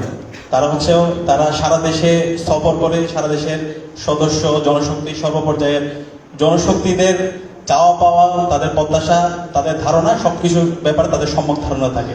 তার মানে তাদের মতামত এবং সামগ্রিকতা বিবেচনায় তাদের পরামর্শের আলোকে এখানে সেক্রেটারি মনোনয়ন সম্পন্ন। তার মানে আপনি সেক্রেটারি মনোনয়নের ক্ষেত্রে অবশ্যই পরামর্শ নেওয়া হয় কার্যকরী পরিষদের সদস্য যারা সারা দেশকে রিপ্রেজেন্ট করে। তার মানে আপনি বলছেন এমন কারো কাছ থেকে পরামর্শ নেওয়া হচ্ছে যারা এই লোকদেরকে মানে অপশনদের মধ্যে ক্লোজলি অবজার্ভ করতে পেরেছে এক্স্যাক্টলি কাকে চুজ করা যায় এই কলেজের জন্য, অলওয়েজ সুপারভিশনে ছিল, এবং তাদের ব্যাপারে কি অবজারভেশন মাঠ পর্যায়ে সেটাও ফিল্টারিং করার ক্যাপাসিটি ওই গ্রুপ অফ পিপল যাদেরকে আপনি কার্যকরী পরিষদ মনে করছেন তাদের মতামতের দিতে মনোনয়ন করা হয়। এটা কি রূপটা এমন এক্স্যাক্টলি যে হচ্ছে আপনি সেক্রেটারি মনোনয়নের সময় আপনি এই রিস্ক নিচ্ছেন না যে হচ্ছে অপরিচিত আননোন বা হচ্ছে কম পারবেন, এটার চাইতে যিনি অলরেডি ফিল্টারিং এর শিকার হয়েছে এবং যিনি পরীক্ষিত হয়েছে সবার সামনে, যিনি সবাইকে মিউচুয়াল ইন্টারাকশনের মাধ্যমে টেস্টের মাধ্যমে হয়েছে, তাকে আগে আপনি চুজ করছেন সেক্রেটারি হিসেবে, তারপর সে 1 বছর দায়িত্ব পালন করলো, সবাই দেখলো তারে, এখন সারা দেশের সদস্যরা দেখতেছে যে এই লোকটা আসলে অ্যাপ্রোপ্রিয়েট কিনা, যদিও হয় তারা ভোট দিয়ে সভাপতি বানাবো না হলে বানাবো না, এরকম কিছু এরকম নাই, এই ক্ষেত্রে ব্যর্থ হয়। আচ্ছা, সভাপতি নির্বাচনের ক্ষেত্রে হচ্ছে সভাপতি নির্বাচনের যদি দেখি আমরা, অথবা হচ্ছে আমাদের সভাপতি নির্বাচনের যদি শিবিরের শুরু থেকে দেখেন, একটু আগে যে কমেন্টটা করছেন 31 তারিখ শিবিরে কেন্দ্রীয় সভাপতি কে নির্বাচিত হবে অথবা সেক্রেটারি কে মনোনীত হবে সেটা আগে থেকে ফিক্স। আপনি যদি সবসময় দেখেন সবসময় কিন্তু এরকম হয় না, অনেকগুলো ঘটনা আছে। শিবিরের সেক্রেটারি জেনারেল ছিল কিন্তু কেন্দ্রীয় সভাপতি হয় নাই, এরকম অনেক ঘটনা আছে। যেমন আমি একটু প্রশ্ন করি, এমনকি ফর এক্সাম্পল সাপোজ আপনি কেন্দ্রীয় সেক্রেটারি এবং আপনি কোনো কারণে জরুরি কারণে আপনাকে ছুটি নিতে হচ্ছে, দেশের বাইরে যাচ্ছে ফার অন্য কিছু, তখন অন্য কেউ এসে সভাপতি হবে যে সেক্রেটারি ছিল, এরকম সম্ভাবনা আছে? অবশ্যই আছে। আচ্ছা, তার মানে প্রথম হচ্ছে নাম্বার 1 আপনি যেটা বলছেন সেটা তাকে আপনি একটা ফিল্টারিং এর মধ্যে রাখছেন, ফলে যারা অবজার্ভ করছে তারা তাকে সেক্রেটারি নির্বাচন করছে, তারপর তাকে সেক্রেটারি থাকা অবস্থায় সারা দেশের সকল সদস্যরা অটো পরিচিত পাচ্ছে এবং তাকে সব জায়গায় অবজার্ভ করছে, তারপর তিনি যদি এই দায়িত্ব পালন কন্টিনিউ করেন তাহলে সদস্যরা তাকে অ্যালাউ করলে ভোট দিলে তিনি নির্বাচিত হবেন, এরকম কিছু? এরকম। এখানে জাহিদ ভাইয়ের কোনো সম্পর্ক কথা আছে কিনা এই ইস্যুতে? আমি এটা শিশিরের কাছে পাস করতে চাচ্ছি। এটা তো উকিলের কাছে ক্যান্সার রোগের চিকিৎসা চাইলে হবে? উকিলের কাছে তো ওকালতি পরামর্শ চাইতে হবে। এখন শিবিরের সভাপতি একজন ইলেক্টেড হবেন, তারপরে সেক্রেটারি কে হবেন, এই পরামর্শ কে দিবে? কে? Who knows the bat? ইসলামের প্রিন্সিপালের একটা বেস্ট কনসালটেশন প্রিন্সিপাল হলো ও আমরু শুরা বাইনাহুম। এই ও আমরু শুরা বাইনাহুমের মূল পলিসি কি? মূল পলিসি হলো তার কাছে জিজ্ঞাসা করো যে সবচেয়ে বেশি ওয়াকিবহাল, যে বিষয়ে যে সবচেয়ে বেশি ওয়াকিবহাল তার কাছ থেকে সেই বিষয়ে পরামর্শ। ঢাকা বিশ্ববিদ্যালয়ের ভিসি কে হবে, এই পরামর্শ যারা দিবেন, একই পরামর্শ কি বাংলাদেশের চিফ জাস্টিস কে হবেন তারা দিতে পারবেন? পারবেন না। এই জন্য আমার কাছে মনে হয় যে শিবিরের এই লিডারশিপ নির্ধারণে যে সুনিপুণ কারিগর, এই সুনিপুণ কারিগরি সিস্টেমটা ইজ ভেরি বিউটিফুল। আপনি যে গ্রুপিং দেখেন না, তারও কিন্তু একটা কারণ হলো এই প্রসেসের কারণ। আপনি যে দেখেন না মারামারি, অমুক ভাই মুর্দাবাদ, তমুক ভাই জিন্দাবাদ, তমুক ভাই আন্ডারগ্রাউন্ড, তমুক ভাই ওপেন, এটা যে দেখেন না, এই দেখেন না দেখার পিছনে কি কারণ? কারণ হলো এর যে সিস্টেমেটিক চেইন, এই সিস্টেমেটিক চেইনটা এত বিউটিফুলি মানে গাথা যে এখান থেকে চাইলেও কারো পক্ষে মুর্দাবাদ জিন্দাবাদ ডেভেলপ করা কঠিন।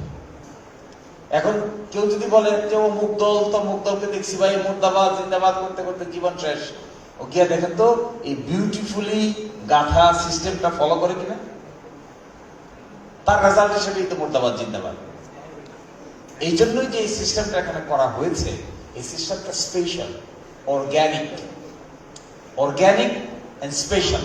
হ্যাঁ, পৃথিবীর কোন সিস্টেমই ক্রিটিসিজমের বাইরে না, সকল সিস্টেমকে আমি আপনি ক্রিটিসাইজ করতে পারি, কিন্তু সোফার প্র্যাকটিকেবল আজ থেকে 77 থেকে শুরু করে আজ পর্যন্ত এই প্রায় হাফ এ সেঞ্চুরি, প্রায় 50 বছর, এই সময়টা থেকে এই সময় পর্যন্ত এইটি হিস্টোরিক্যালি প্রমাণিত যে this system is much more acceptable than any other system.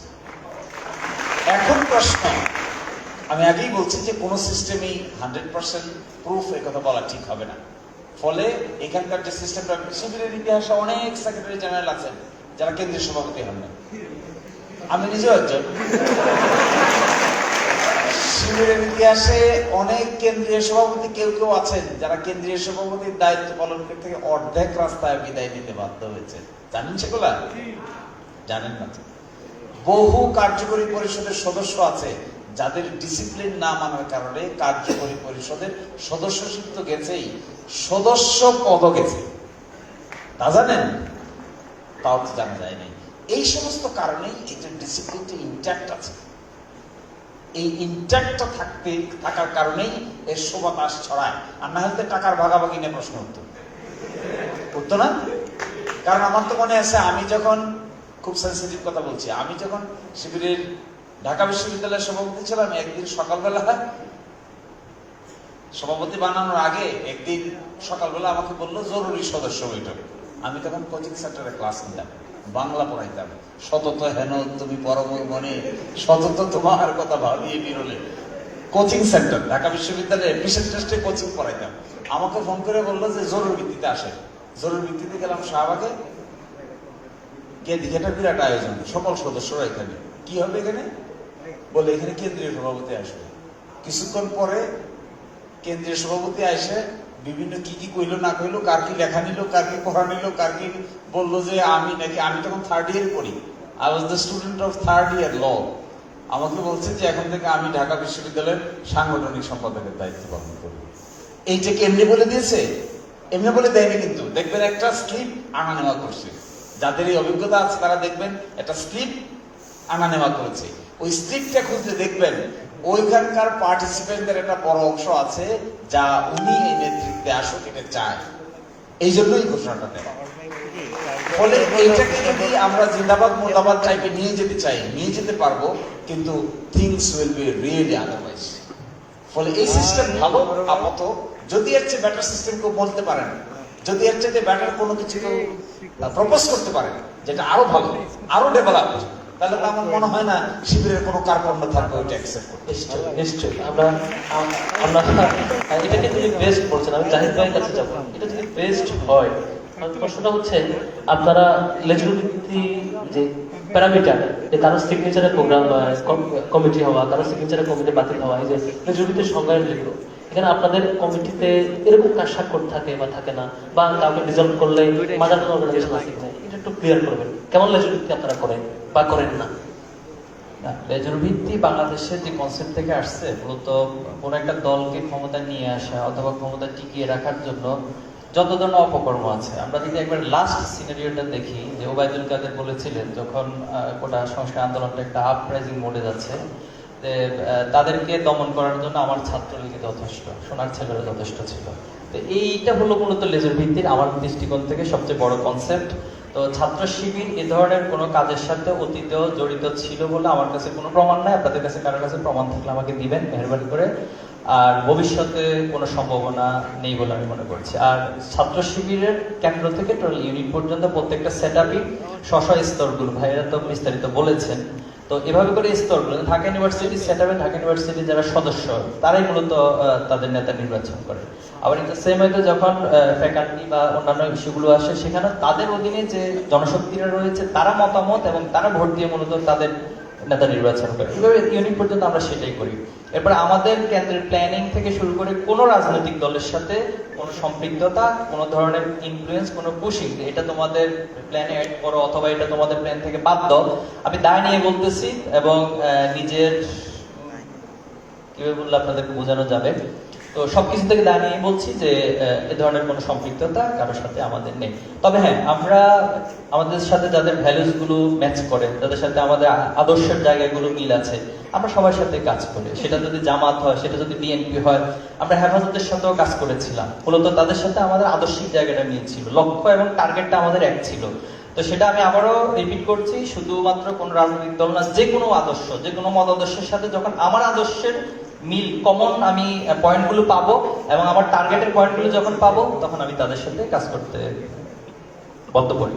তার মানে আপনি যেটা বলছেন যে আপনার কমিটি ডিজলভ করার অথরিটি কোনো মাদার অর্গানাইজেশন নাই, কমিটি অ্যানাউন্স করা মাদার অর্গানাইজেশন নাই, বাট আপনি বিভিন্ন অর্গানাইজেশনকে সাপোর্ট দেন বিভিন্ন কাজে, আপনার সিমিলার ভ্যালুস এবং টার্গেট মিলার কারণে, যেটা আপনি হেফাজতকে করেছেন, বৈষম্য বিরোধীতে করেছেন, এক্স্যাক্টলি জামাতও কোনো যদি সিমিলার ভ্যালুস এরকম রেসপন্স করে থাকে, আপনি রেসপন্স করেন, এরকম কিছু? রাইট, ওকে। আমরা চলে যাব এই প্রশ্নগুলোর মধ্যে সর্বশেষ প্রশ্ন, যেটি ছাত্রলীগ কর্তৃক যদি শিবির সন্দেহে কাউকে পিটানো হইতো, সাদিক কারিম ভাই, আপনি তো হলে থাকতেন, আপনি শিবির করতেন, কিভাবে এটা ট্রিট করতেন বা হেল্প করতেন কিভাবে?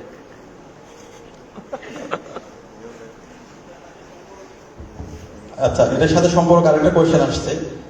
শিবিরের ছাত্রলীগের পোস্টের অনেকে ছিল বা অডিয়েন্স থেকে অভিযোগ আসছে, এটাও অ্যাড্রেস করা দরকার।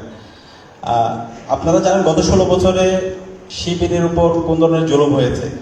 শিবির সন্দেহে কাউকে পেলে তাকে মারা বৈধ ছিল, এবং এদেশের সুশীল সমাজে যারা প্রতিনিধি ছিল, মিডিয়ায়, সবাই এটার বৈধতা দিয়েছিল না। শিবির হলে তাকে মারা যায়, তাকে মেরে ফেললেও কেউ কথা বলা যাবে না। তো এই কারণে আমাদের আজকে একটা কোয়েশ্চেন আসছে যে আপনাদের এত জনশক্তি, আপনারা এতদিন পরে কেন নিজেদেরকে নিয়ে আসছেন? এতদিন তো আপনারা চাইলে প্রতিবাদ করতে পারতেন, কিন্তু যেহেতু একজন শিবির মানুষের পর্যায়ে ছিল না, শিবির হলে তাকে মেরে ফেলা বৈধ ছিল, ওই কারণে, এই ডিহিউম্যানাইজেশনের কারণে আমরা সপরিচয়ে আসতে পারিনি। কিন্তু আমরা শিক্ষার্থীদের দাবি দেওয়া, তাদের স্বার্থ সংশ্লিষ্ট যে বিষয়গুলো ছিল, সবসময় আমরা তাদের সাথে ছিলাম, তাদের সাথে একাত্মতার সাথে আমরা সবসময় তাদের পাশে থেকে আন্দোলন করেছি। আমাদের উপর যে অন্যায় হয়েছে, আমাদের যে মানবাধিকার কেড়ে নেওয়া হয়েছে, সেই কারণে আমরা আমাদের পরিচয় দিয়ে আমরা থাকতে পারিনি। এরপরে হচ্ছে এখানে যে বিষয়টা আসছে, যখন কাউকে নির্যাতন করা হতো, আমরা সবার আগে একজন শিক্ষার্থী হিসেবে তার পাশে থাকার চেষ্টা করতাম। শিবিরের হোক, শিবির সন্দেহ হোক, যে হোক, যখন কেউ নির্যাতিত হবে, যত মজলুম আছে সকল মজলুমদের পাশে আমরা সবসময় থাকার চেষ্টা করতাম। যখন কাউকে নির্যাতন করা হতো, আমরা আশেপাশে আমাদের যারা বন্ধু আছে তাদেরকে আমরা ইনফর্ম করার চেষ্টা করতাম, সাংবাদিকদেরকে ইনফর্ম করার চেষ্টা করতাম, আমাদের জায়গা থেকে তাকে ওইখান থেকে উদ্ধার করা। এরপর হচ্ছে তার উপর নির্যাতনের যে ঘটনাগুলো আছে সেটা সোশ্যাল মিডিয়ায় নিয়ে আসা, যত ধরনের অ্যাক্টিভিটি আছে সেই অ্যাক্টিভিটিগুলো করে আমরা পাশে থাকার চেষ্টা করতাম। এরপর হচ্ছে এখানে শিবিরের অনেকে ছাত্রলীগের সাথে সংশ্লিষ্ট করার অভিযোগ নিয়ে আসছে। এটা একটা শিবিরের উপর নতুনভাবে জুলুম করা। শিবির যে সংগঠনটা সবচেয়ে বেশি শিবিরের উপর জুলুম করেছে, নির্যাতন করেছে, নিষ্পেষণ করেছে, শিবিরকে যেখানে পাইছে সেখানে তারা মেরে ফেলার জন্য তারা দুঃসাহস দেখিয়েছে। আবরার ফাহাদকে শিবির সন্দেহে মেরে ফেলেছে, বিশ্বজিৎকে শিবির সন্দেহে মেরে ফেলেছে। সেই সংগঠনে শিবিরের পোস্ট নেওয়া, এটা তো প্রশ্নে আসে না। এটা শিবিরের উপর নতুনভাবে একটা জুলুম করা। আমরা কখনো শিবিরের কাউকে ছাত্রলীগের কোনো পোস্ট নেওয়া অথবা ওই পোস্ট নেওয়ার ব্যাপারে আমরা কখনো বলি না, এবং আমাদের কোনো দায়িত্বশীল জনশক্তি কখনো ছাত্রলীগের পোস্ট নেয় না। কিছু ক্ষেত্রে কিছু মানুষের ব্যাপারে অভিযোগ নিয়ে আসে, অভিযোগগুলো সত্য নয়। তো এটা আমাদের কাছে পরিষ্কার, এটা আমাদের এই ধরনের অভিযোগ তোলা মানে এটা আমাদের উপর নতুনভাবে জুলুম করা। এর পরের প্রশ্নে যাচ্ছি, এটা শেষের মধ্যে বাড়ির কাছে। এই প্রশ্নের পরে আমরা অডিয়েন্সের কাছে চলে যাবো। সেই প্রশ্নটি হচ্ছে, আপনারা এখন একটা ভালো পরিবেশ পেয়েছেন, ভালো ভালো আয়োজন হচ্ছে, এই আয়োজন তো আগেও করছেন, বাট যখন আপনাদের উপর টর্চার শুরু হইলো 10-11 পর থেকে, আপনাদের পাশে ছাত্র জনতা আসে নাই, এক্স্যাক্টলি কেন? বা এখনো আবার যদি টর্চার শিকার হন কোনো কারণে, সেটাও কেন আসবে না? মানে এই অবস্থাটা কেন? এটা কি শুধু এই প্রশ্ন কি শুধু শিবিরের জন্য? বাংলাদেশে যে 3-3বার ফার্স্ট সাইকেল ইলেকশন হয়েছে, তখন মানুষ প্রতিহত করেনি কেন? কি জবাব দেন? আমাদের দেশের মানুষকে যে গুম, খুন এবং এনফোর্স ডিসঅ্যাপিয়ারেন্স করেছে, আমাদের দেশের মানুষরা রাস্তায় নামে নাই কেন? আমাদের দেশের ইন্টেলেকচুয়াল বেসিসকে নষ্ট করে দিয়ে প্রায় 12,00,000 কোটি টাকা মানি লন্ডারিং হয়েছে, এটা আমরা প্রতিহত করিনি কেন? এই অনেক কেন কেন মিলেই তো 5ই আগস্ট। এই অনেক কেন কেন মিলে এই উত্থান যে 5ই আগস্টের উত্থান নাকি হঠাৎ করে হয়েছে? প্রতিটা মানুষ কোনো না কোনো ভাবে বঞ্চনার শিকার। এই বঞ্চিত মানুষরা যখন একসাথে হয়েছে, তখন ইট বিকামস এ হিউজ প্রতিবাদ এগেইনস্ট ফ্যাসিজম। এই জন্য এই কেন উত্তরের মধ্যে শিবির হলো একটা পার্ট বলতে। অনেক যদি 10টা 20টা 50টা ফ্যাক্টরকে আইডেন্টিফাই করা যায়, তাহলে শিবির ওয়ান অফ দি ফ্যাক্টরস যে নাকি সিরিয়াস অপারেশনের শিকার হয়েছে। তো এই প্রশ্নের জবাব এর কারণে বাংলাদেশ নামক রাষ্ট্রটি, আমি ওই দিন 15 সংশোধনীর মামলায় হাইকোর্টে শুনানির সময় একটা বান্ডল প্রেজেন্টেশন দিয়েছিলাম, দিয়ে দেখিয়েছিলাম যে বাংলাদেশ বিগত 15 বছরে পৃথিবীর গুরুত্বপূর্ণ পিআর রিসার্চ আর্টিকেলে প্রায় সকল জায়গায় বাংলাদেশকে আইডেন্টিফাই করা হয়েছিল অথরিটারিয়ান এন্ড ডিক্টেটরিয়াল শাসন ব্যবস্থার কেন্দ্রবিন্দু হিসেবে। এই যে ধারণা, এই ধারণার পিছনে কি কাজ করেছে? এই ধারণার পিছনে কাজ করেছে টোটাল অপারেশন। আপনি কখনো চিন্তা করতে পারেন একটা দেশের কনস্টিটিউশনাল মেকানিজমে ঢোকানো হয়েছে যে এই জিনিস সংবিধান থেকে কোনোদিন আর পরিবর্তন করা যাবে না। রেফারেন্ডাম পর্যন্ত বাতিল করে দিয়েছে। Caretaker government system all on a sudden বাংলাদেশের ইতিহাসে একমাত্র এক্সাম্পল যেখানে কেয়ারটেকার গভর্নমেন্ট বাতিল করার ক্ষেত্রে পার্লামেন্টে 5 মিনিটের জন্য আলোচনা হয়। তো বাংলাদেশের parliament becomes a farcical parliament, judiciary become a farcical judiciary, university teachers become a political teachers. এবং আপনারা দেখেন নাই ঢাকা বিশ্ববিদ্যালয়ে মারার পরে ঢাকা বিশ্ববিদ্যালয়ের প্রক্টর তার নিজের ছাত্রকে শাহবাগ থানায় পুলিশের কাছে সোপর্দ করেছে, দেখছেন? তাহলে এই কেন কোনের মধ্যে শিবির আছে না ভাই? শিবির তো মানুষ, এটা তো মানুষের বাইরে কিছু চিন্তা করার স্কোপ নাই। দে আর অলসো হিউম্যান বিং। তার মানে আপনি বলছেন ফেসিবাদ রাষ্ট্রের সকল প্রতিষ্ঠান এবং শক্তিশালী উইংকে একসাথেই ভিকটিম বানিয়েছে, যে কারণে কোনো গ্রুপের পাশে দাঁড়িয়ে প্রতিবাদ করার সুযোগটা পায় না, এমন কিছু কিনা? Yes, exactly. Look at Election Commission. What happened to the Election Commission? Election Commission did what? Everybody knows nobody is going to election center, but Election Commission is declaring 40% vote cast হয়েছে। ঠিক আছে? Everybody knows the Anti-Corruption Commission has become a suppression, an engine of suppression and oppression of opposite political parties. কিন্তু আপনি দেখেন দুর্নীতি দমন কমিশনের ভিতরের দুর্নীতি যদি খুঁজেন, তাহলে আপনি দুই চোখে শুধু দুর্নীতি ছাড়া কিছু দেখতে পাবেন। তাহলে এই ঢাকা বিশ্ববিদ্যালয়ে কি হয়েছে? ঢাকা বিশ্ববিদ্যালয়ের প্রার্থীরা অক্সফোর্ড না? এখানে ছাত্ররা ছাত্রদেরকে মারবে, একজন আরেকজনকে শাহবাগ থানায় তুলে দিবে। এখনো আপনারা তুলে দিবেন, আপনাদেরকে তুলে দিবে। এই যে এনভায়রনমেন্ট, এই এনভায়রনমেন্ট একেবারে, আমি গিয়েছিলাম এই 2 দিন আগে গ্রামে, আমি দেখে আসলাম একটা সিএনজি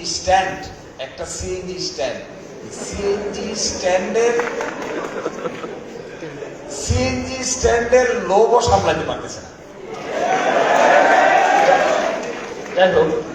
কি অদ্ভুত কাণ্ড কারখানা! এই রাষ্ট্র ব্যবস্থায় ছাত্র শিবিরের প্রতি যে আয়োজন করা হয়েছে, যেভাবে টর্চার করা হয়েছে, আমরা ভেবেই নিয়েছি যে এটা করা ছাড়া তাদের সামনে আর কোনো অপশন ছিল। কারণ এরকে সামলাইতে না পারলে এই ধরনের রাষ্ট্র ব্যবস্থায় জনগণকে মেরে কেটে সামলানো ছাড়া অন্য কোনো ভাবে সামলানো যায় না। এবং 5ই আগস্টে মেরে কেটেও সামলাইতে পারে না। That is become this solution. তার মানে শিবির এখানে সে সময়টাতে না পারলেও টেকে দিতে, কিন্তু 5 জুলাই থেকে 5 আগস্ট অভ্যুত্থানে সাদিক কায়েমের ভাষ্যমতে শিবির তার এক্সাক্ট রোলটা প্লে করার চেষ্টা করেছে এবং পেরেছে ওটা। এই জন্য শিবিরকে অবশ্যই ধন্যবাদ দিতে পারি। আমরা এখানে আরো 2-3টা প্রশ্ন আমি পরের পেজে সম্পূর্ণ প্রশ্ন হিসেবে নিশ্চয়ই আনবো, তার আগে অডিয়েন্সের কাছে চলে যাবো। একটু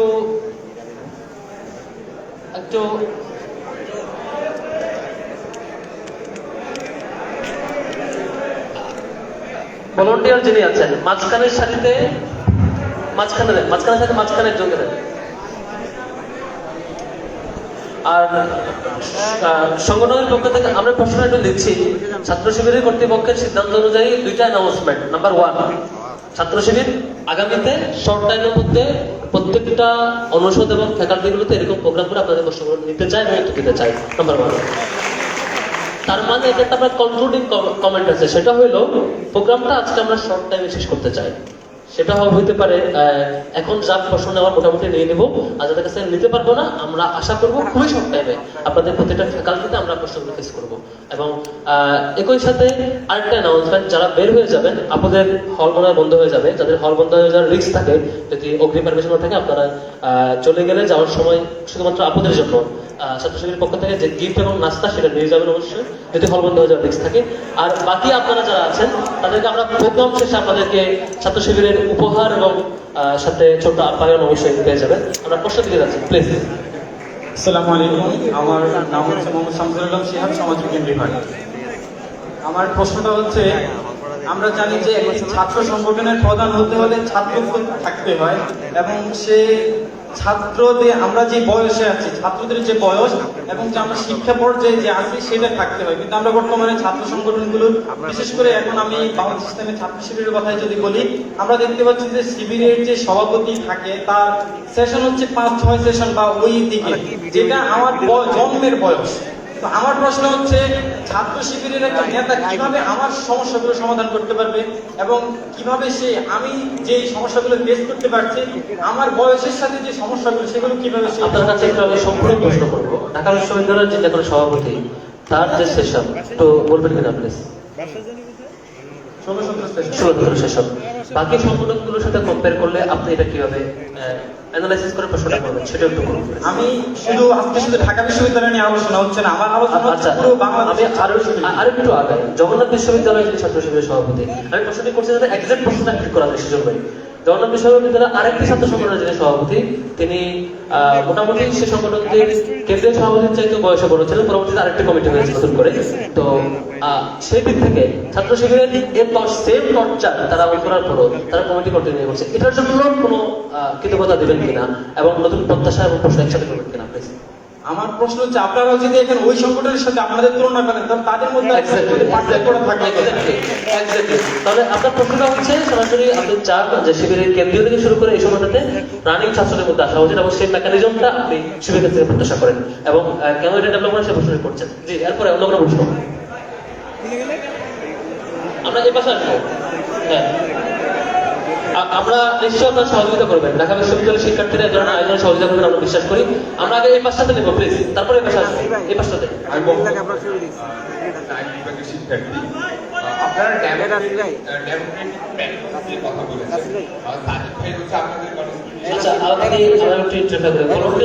একজন হচ্ছে উপরে যাবেন মাইক স্পিকার নিয়ে, যতক্ষণ আমরা সাদিক ভাই হচ্ছে আপনাদের কনস্টিটিউশনাল সেকশন 34 রেফার করেছে। আমি আপনাদের কনস্টিটিউশনটা স্কিম রিলিজ করেছি, ওইটা চ্যাপ্টার 3 সেকশন 12 থেকে শুরু হয়েছে। তো এখানে আমি দেখতে পাচ্ছি আপনাদের প্রেসিডেন্ট ইলেকশনটা হচ্ছে ডিরেক্ট হচ্ছে, এবং আপনাদের যে এক্সিকিউটিভ কাউন্সিল আছে ওইটা হচ্ছে ডিরেক্ট ইলেকশনের মাধ্যমে হচ্ছে। কিন্তু আপনাদের সেক্রেটারি পাঁচটার যে মেম্বার ইলেকশন আছে ওইটা করছে আবার প্রেসিডেন্ট। তো আমরা যদি কন্ট্রোল ডেমোক্রেসির কথা বলেছি, আমরা যদি একটু স্ক্রুটিনি করি তাহলে দেখা যাচ্ছে এখানে টু মাচ কনসেন্ট্রেটেড পাওয়ার দেওয়া হচ্ছে প্রেসিডেন্টকে এবং হচ্ছে এক্সিকিউটিভ কাউন্সিলকে। আর যেখানে আমরা কনসেন্ট্রেটেড পাওয়ার দিচ্ছি ওইখানে আপনাদের একটা ইনহেরেন্ট রিস্ক আছে প্যাসিভ তৈরি হওয়া। তো আপনাদের যে সংগঠন ওইখানে এই ধরনের সিচুয়েশন হলে আপনারা ওইটাকে কিভাবে কাউন্টার করবেন, আপনাদের কাউন্টার ব্যালেন্সের মেকানিজম নাই। আরেকটা কোশ্চেন ছিল, এটা হচ্ছে সভাপতি বলে দিয়েছি, আপনারা সম্পূর্ণ এটা একটু অবগত করেছেন কিনা জানি না। 10 সেকেন্ড করবেন শর্ট। আমার রিকোয়েস্ট থাকবে একটু টাইম নেওয়ার জন্য। তো সেটা হচ্ছে ইনক্লুসিভিটি রিলেটেড। উনি মাইনরিটির কথা বলেছিল, বিভিন্ন জাতিগোষ্ঠী এবং অন্যান্য ধর্ম অবলম্বীদের কথা বলেছিল। এই ইনক্লুসিভিটির সাথে একটা কনসেপ্ট যেটা আপনাদের সংগঠন যখন কথা আসে আপনাদের সংগঠনে, তখন এই কনসেপ্টটা হচ্ছে এক্সপ্লয়টেশন না হয় আপনাদের সেকুলারিজমের নোশনটাকে আপনারা কিভাবে দেখছেন? আমরা দুইটা ন্যারেটিভ দেখতে পাই। একটা হচ্ছে কনভেনশনাল যেখানে হচ্ছে সেকুলারিজমকে দেখানো হচ্ছে একটা এন্ড প্রোডাক্ট হিসেবে, যেখানে স্টেট অ্যাফেয়ার্স থেকে রিলিজিয়নকে সেক্লুডেড করে দেয়। আর আমাদের কনস্টিটিউশনাল মেকানিজমে একটা ন্যারেটিভ দাঁড় করানো হয়েছে। আমাদের এখানে যে সেকুলারিজমের কথা কনস্টিটিউশনে বলা হচ্ছে, ওইটা হচ্ছে রিলিজিয়াস হারমোনির জন্য। আপনারা কোন ভিউটাকে অ্যাকনোলেজ করেন? এক্স্যাক্টলি, অসংখ্য ধন্যবাদ। আমরা প্রশ্নটা বুঝতে পেরেছি। এরপরে যাবো উপরে একদম। আচ্ছা, দ্বিতীয় তলায় যাও প্লিজ, একটু দ্বিতীয় তলায় যাও। আসসালামু আলাইকুম, আমি সুলতান বলছি গণিত ভবন থেকে। আমার প্রথম প্রশ্ন হলো, 5ই আগস্টের পর থেকে আমরা একটা কথা প্রায় শুনতে পাচ্ছি, মানুষ মূলত শিবির। আসলে এই কথার মানেটা কি? দ্বিতীয় প্রশ্ন হলো, আমরা ঢাকা বিশ্ববিদ্যালয় কমিটি প্রকাশ করে দেখতে পাই এখানে অনেকেই বা বেশিরভাগই ডিপার্টমেন্টের টপার। তো আমার প্রশ্ন হলো, আপনারা কি ডিপার্টমেন্টের টপারদেরকে টার্গেট করেন নাকি সবাইকে একই গুরুত্ব দেন? হাত পায় লাল পায় কি একই গুরুত্ব পায়? ধন্যবাদ। ওকে, আমরা এদিক থেকে যদি জানাতে শিখাচ্ছি যারা আচ্ছা ভাই, আমার প্রশ্ন হচ্ছে আপনারা বারবার বলছেন যে শিবির অ্যাকচুয়ালি কোনো লেজুর ভিত্তিক সংগঠন না, কিন্তু আমরা বারবার বিগত সালে এটাই দেখে আসছি যে শিবিরের যারা নেতা হয় তারা বেসিক্যালি একটা দল অর্থাৎ জামাত ইসলামী তারা বারবার যায়। এটা কেন যায়, কিংবা তার এক্ষেত্রে আমরা কোনো ব্যতিক্রম কেন দেখছি না? আর এর মধ্যে বাংলাদেশে জামাত শিবিরের জামাত ইসলামের যে আমি বিভিন্ন ধরনের বক্তৃতা দিচ্ছে, যেমন আওয়ামী লীগকে ক্ষমা করা, শেখ হাসিনাকে ক্ষমা করা ইত্যাদি ধরনের যে বক্তৃতা দিচ্ছে, সেই বক্তৃতাতে আমরা জামাত এই বর্তমান যে শিবির আছে সেই শিবির কেন কোনো কাউন্টার দেয় যে না আমরা আসলে আওয়ামী লীগকে ক্ষমা করতে চাই না, কিংবা আমরা এই ধরনের আচ্ছা কি প্রতিষ্ঠা আরেকটা ছোট্ট কোশ্চেন, সেটা আমরা একটা করে প্রশ্ন দেওয়ার কথা ছিল, আমরা একাধিক প্রশ্ন নিচ্ছিলাম, সরি। ওকে, আমরা এখন যাব এই পাশের একদম ভাই প্যাকেট গুলো বাইরে ভাই উপরে উপরে ভাই প্যাকেট উপরে না এখানে উপরে দর্শক করে ভাই প্যাকেট গুলো বাইরে আমি আপনাদের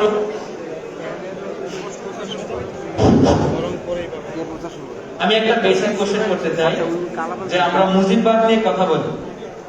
আপনাদের ওয়েবসাইটে দেখলাম 26টা বই সদস্য সিলেবাসে আছে যেগুলো শুধুমাত্র মওদুদির লেখা। এটা কি মুজিববাদের মতো মওদুদিবাদ কিনা? এমনটা কেন? আপনারা সিলেবাসে সংস্কার আনবেন কিনা, নাকি আপনারা মওদুদিকে নিজেদের বলে ওন করেন? ধন্যবাদ। একটু প্লিজ প্লিজ, টোটাল কয়টা বইয়ের মধ্যে কয়টা মওদুদির বই বলছেন? 81টা বইয়ের ভিতরে 26টা বই। ওকে, থ্যাংক ইউ থ্যাংক ইউ। আমরা এরপরে যাব এই সারিতে একদম লাস্টে, মানে একটু মাঝের সারিতে বাম পাশের লাস্টে যে যারা চলছে, জি ওখানে। ভাই আপনারা হচ্ছে দেশ ভাগ মানে দেশ ভেঙে যাওয়াকে সমর্থন করেন কিনা? মানে একটা উদাহরণ দেখাই, পার্বত্য চট্টগ্রামে আমরা স্বাধীনতার পর থেকে দেখি যে আর্মি ওইখানে কিছু কিছু খারাপ কাজ করছে, আবার ওখানকার সশস্ত্র গোষ্ঠীগুলোও খারাপ কাজ করছে। তো এই জায়গাতে আপনাদের স্ট্যান্সটা কি আসলে? এক্স্যাক্টলি, প্রশ্নটা কি পার্বত্য ইস্যুতে শিবিরের অবস্থান এরকম? জি। ওকে, তারপর হচ্ছে আমরা যাব ওকে দিদি। আমি হচ্ছে রফিক আন্ডারঅর্গানাইজেশন। ভাই এখানে আমাদের ঢাকা ইউনিভার্সিটির যারা কমিটিতে আছেন অলমোস্ট সবাই আমাকে চিনেন। ভাই এখানে একটা মজার ব্যাপার হচ্ছে, ভাই আমি হচ্ছে হাটে ঘাটে সব জায়গায় সবাই প্রথমত ভাবে আমি সাদিক কাই, মানে চেহারা নাকি একটা সিমিলারিটি আছে। এটা গেল, এটা হচ্ছে আমি ফেস করতে পারি। এরপরের ব্যাপারটা হচ্ছে ভাই আমার প্রশ্নটা শিবিরের কাছে করবেন। শিবিরের সাথে আপনাদের হল কমিটি আপনারা প্রকাশ করেন না কেন? বিগত 5 বছর আপনাদের করা উচিত। যদি এই কমিটি প্রকাশ করেন, অনেক ছেলে আছে কি তারা শিবির না, কিন্তু তাদেরকে বলা হয় ওরা শিবির। কিন্তু ভাই এটা তো এতদিন বলে আসতেছেন ছাত্র শিবির আপনাদের সাথে অন্যান্য সব পার্টি আপনাদের উপর জুলুম করছে। আমার মনে হচ্ছে যারা এখন শিবির না বা কোনো পলিটিক্যাল অ্যাফিলিয়েশন নাই, তাদের উপর একটা পলিটিক্যাল পরিচয় দিয়ে দিচ্ছে, এটা তো তাদের ইন্ডিভিজুয়ালি তাদের উপর ওকে ওকে, থ্যাংক ইউ। জুলুম করতে দিয়ে দেবে। আরেকটা ব্যাপার ভাই, আমরা আর দিচ্ছি না প্লিজ। সদস্য সংখ্যা কত ঢাকা ইউনিভার্সিটিতে আপনাদের প্রকাশ করলে খুশি হবো। ওকে ওকে, থ্যাংক ইউ। সম্মানিত উপস্থিতি, একটু আপনাদের বিষয়ে আমার কথা হলো, সম্ভবত ঢাকা বিশ্ববিদ্যালয়ে ছাত্র নেতারা সরাসরি ওপেন স্পেসে প্রশ্নের মুখোমুখি, নিশ্চয়ই এটা প্রশংসার দাবি রাখে। তার মানে এই না যে আমরা এটা এমনভাবে কন্টিনিউ করবো যে দীর্ঘ সময় জুড়ে সবগুলো প্রশ্ন এখানেই করতে হবে, আজকে ক্লোজ করতে হবে। এটার চাইতে বরং আমরা তাদেরকে ফ্লেক্সিবিলিটি দিতে পারি কিনা যে আপনারা অনুষদ ভিত্তিক, ফ্যাকাল্টি ভিত্তিক সামনে আরে করেন, বাকি প্রশ্ন ওখানেও করবো, বাট আমরা একটা প্রোগ্রামের স্ট্যান্ডার্ড ডিউরেশন রাখি। কারণ হচ্ছে আমাদের প্রোগ্রাম শুরু হয়েছে 7টায়, এখন হচ্ছে 10:09 বাজে। নিশ্চয়ই বুঝতে পারছেন লম্বা সময় ধরে প্রোগ্রাম। আমরা সরি, প্রশ্ন অনেক বেশি দেবো না, এদিক থেকে সামনে থেকে আরেকটা প্রশ্ন দেবো, এই মাজার রড সামনের দিক থেকে। এই যে চশমা পরা ভাইকে দেন, চশমা পরা ভাইকে ভাই উপরে, চশমা পরা ভাই মাঝখানে। আচ্ছা, এরপরে উপরে যাবো লাস্ট। ওকে, আচ্ছা, জামায়াতের আমির উনি বলেছেন যে বাংলাদেশের একমাত্র পরিধি দেশপ্রেমিক সেনাবাহিনী এবং জামায়াত ইসলামী। আপনি তার এই বক্তব্যকে সমর্থন করেন কিনা? যদি করেন তাহলে কেন করেন, যদি না করেন তাহলে কেন প্রতিবাদ জানিয়েছেন কিনা? আচ্ছা, ওকে। আরেকটা প্রশ্ন আছে, একটা প্রশ্ন। না না, আমার স্বাধীনতা হস্তক্ষেপ করবেন না, 5 আগস্ট অনেক কষ্ট করে স্বাধীনতা আনছি। ওকে, প্লিজ। ক্ষমতায় যাওয়া নিয়ে আপনারা বলেন জামাত আপনাদের প্যারেন্ট সংগঠন না। 2001-এ জামাত এবং বিএনপি জোট করে যখন ক্ষমতায় গেল, হঠাৎ করে আপনাদের পাওয়ার বেড়ে গেল কেন? এবং পরবর্তীতে এখন যদি জামাত আপনাদের প্যারেন্ট সংগঠন না হয়, তাহলে আপনাদের পাওয়ার পলিটিক্সে যাওয়ার উপায়টা কি হবে? কারণ আপনাদের তো তাহলে প্যারেন্ট সংগঠন নাই, আর প্যারেন্ট সংগঠন না থাকলে একটা রাজনৈতিক সংগঠনের মূল উদ্দেশ্যটা কি হবে? ওকে, থ্যাংক ইউ। আমরা মাঝখানে সারি থেকে আর প্রশ্ন দিচ্ছি না। আচ্ছা ভাই, স্পিকারটা একটু কন্ট্রোল করার অনুরোধ করছি। আমরা সিরিয়াসলি বিনীত অনুরোধ করছি, আমরা অনেকগুলো প্রশ্ন অলরেডি আসছে, যেগুলো উত্তর দিতে আমাকে আরো আধা ঘন্টা টাইম দিতে হবে কমপক্ষে। আপনি ভাবেন আমরা শিবিরের কাছ থেকে এই কমিটমেন্ট নিয়ে এসে আমরা আরো এরকম প্রোগ্রাম করবো। আশা করি সাদিক ভাই একমত পোষণ করবেন কিনা, সামনে আরো প্রোগ্রাম হবে এরকম, সেখানে সবগুলো প্রশ্ন দেবো। লাস্ট প্রশ্ন উপরে আচ্ছা ভাই, টু দি পয়েন্ট। আচ্ছা, আমার কোয়েশ্চেন হলো যে এটা বলা হল, এটা গালিব ভাইয়ের কাছে কোয়েশ্চেন ছিল, এই কোয়েশ্চেনটা হলো মনির ভাইয়ের কাছে করতেছে। এটা বলা হচ্ছে যে আচ্ছা, এটা বলা হচ্ছে যে তাদের সেই বা শিবিরের সেই ডেমোক্রেটিক স্পেসটা ছিল না, বা মিডিয়ার পিছনে অনেক বড় একটা অ্যামাউন্ট টাকা খরচ করা হয়েছে, অথবা জুডিশিয়াল একটা করাপশন করা হয়েছে, যে এটাকে জঙ্গি হিসাবে পিক্টোরাইজ করা হয়েছে। বাট আমার কোয়েশ্চেন হলো যে 2001 থেকে 6 পর্যন্ত জামাত জোট বা বিএনপি জামাত জোট ক্ষমতায় থাকার কারণে ও কি মানে তাদের কি সেই সাফিসিয়েন্ট স্পেসটা তৈরি হয়েছিল না যে জাতির সামনে এটাকে পরিষ্কার করা? এটা ছিল একটা কোয়েশ্চেন, যে তারা জঙ্গি না, এটা লাউডলি সবার সামনে বা বোল্ডলি সবার সামনে এসে বলা।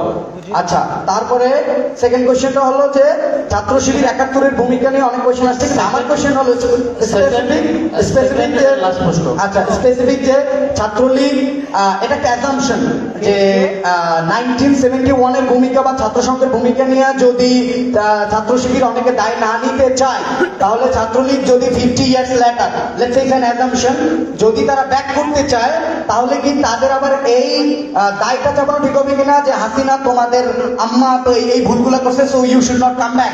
আর কারণ শিবির অনেকবার ব্যান হয়েছে, ছাত্রলীগও ঠিক অনেকবার ব্যান হয়েছে। আর একদম লাস্ট একটা কোশ্চেন প্লিজ ভাই, সেটা হলো যে শিবিরের সাথে জমিয়তে তলাবার আসলে কতটুকু ইডিওলজিক্যাল পার্থক্য আছে এবং সিমিলারিটি আছে? Thank you. এখানে আপনাদের প্রতি বলে রাখা ভালো, অনেকগুলো প্রশ্ন কিন্তু অলরেডি উত্তরে চলে আসছে, যেগুলো সেগুলো একটু কনসিডার করে পাল্টা কোয়েশ্চনটা যাতে এক্স্যাক্টলি যেখানে ফাঁক ফোকর আছে সেখানে হিট করা হয়। যেমন সাপোজ যে প্রশ্নটা আসছে একটু আগে 71 নিয়ে, যখন ব্যাখ্যাটা এভাবে আসে, যখন একটা নিউ পলিটিক্যাল পার্টি ফর্ম হয়, নিঃসন্দেহে সেখানে নতুন কোনো মানুষ জন্ম নিয়ে আসবেন না। আলোচনা যেটা বলছেন, সেখানে পলিটিক্যালি কনসাস পিপলরাই আসবেন। সাপোজ আওয়ামী লীগ যখন প্রতিষ্ঠা হয়, তখন আওয়ামী মুসলিম লীগে এখানে মুসলিম লীগের বহু লোকেরা আসছিল, আর মুসলিম লীগ যখন প্রতিষ্ঠা হয় সেখানে কংগ্রেসের বহু লোকেরা আসছিল।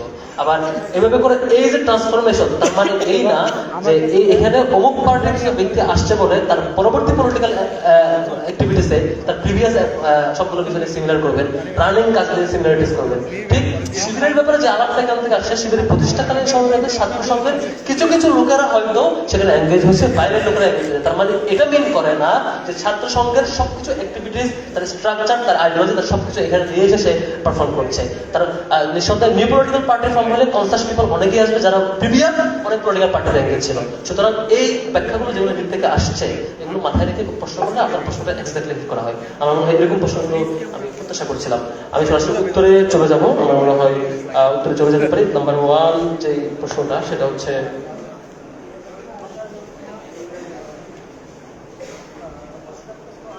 এটা করবো সাদিক কাইমের কাছে, যেটা হল কমিটি আপনারা প্রকাশ করবেন কবে?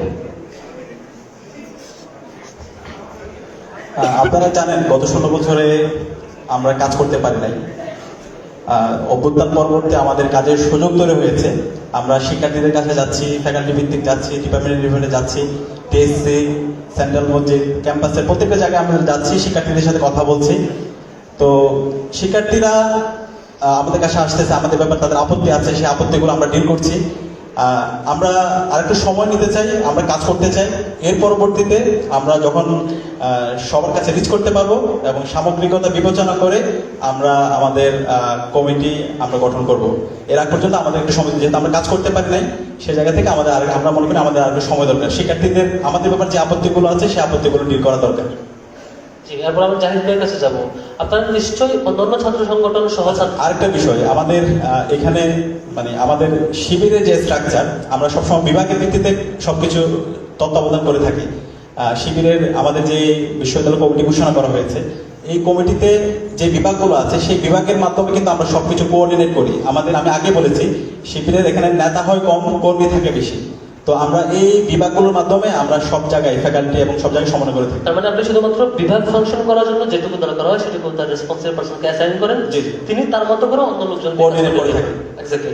ওকে, আমরা সরাসরি জাহিদ ভাইয়ের কাছে চলে যাব। সেটি হচ্ছে নিশ্চয়ই আপনারা বিভিন্ন ছাত্র সংগঠনের অ্যাক্টিভিটিস দিয়ে ছাত্রদের সাথে যায় এবং সাথে অনেক সময় প্রতিবাদ করেন, বিবৃতি দেন। তো জামাতের ইস্যুগুলো নিয়ে বা বিএনপির ইস্যু, কোন রাজনৈতিক আপার লেভেল রাজনৈতিক সংগঠনের অ্যাক্টিভিটিস নিশ্চয় দেন কিনা?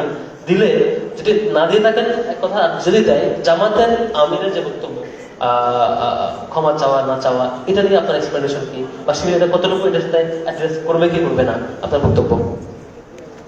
একটা বিষয়ের পারসেপশন বোঝার অনেক ক্রাইটেরিয়া থাকে। তো শুধুমাত্র একটা জায়গায় একটা বক্তব্য দিলে সেটা হয় না, সেটা তার কথা, কাজ, তার অনেক কিছু দিয়ে সেটাকে আপনি জাস্ট করতে পারেন। এক্ষেত্রে ক্ষমা চাওয়ার বিষয়ে ইতিমধ্যে আমরা বিভিন্ন জায়গায় বলেছি। আমি অনেকগুলো সাংগঠনিক প্রোগ্রামে বক্তব্য দিয়েছি এবং সাংবাদিকদের প্রশ্ন এই উত্তরটা দিয়েছি। তো ক্ষমা, এই প্রশ্নে আমার যেটা উত্তরটা ছিল বিভিন্ন জায়গায়, যে ক্ষমা তো সেই করতে পারে যে ভুক্তভোগী, যে ভিকটিমস, রাইট? এটাই তো নিয়ম হওয়ার কথা।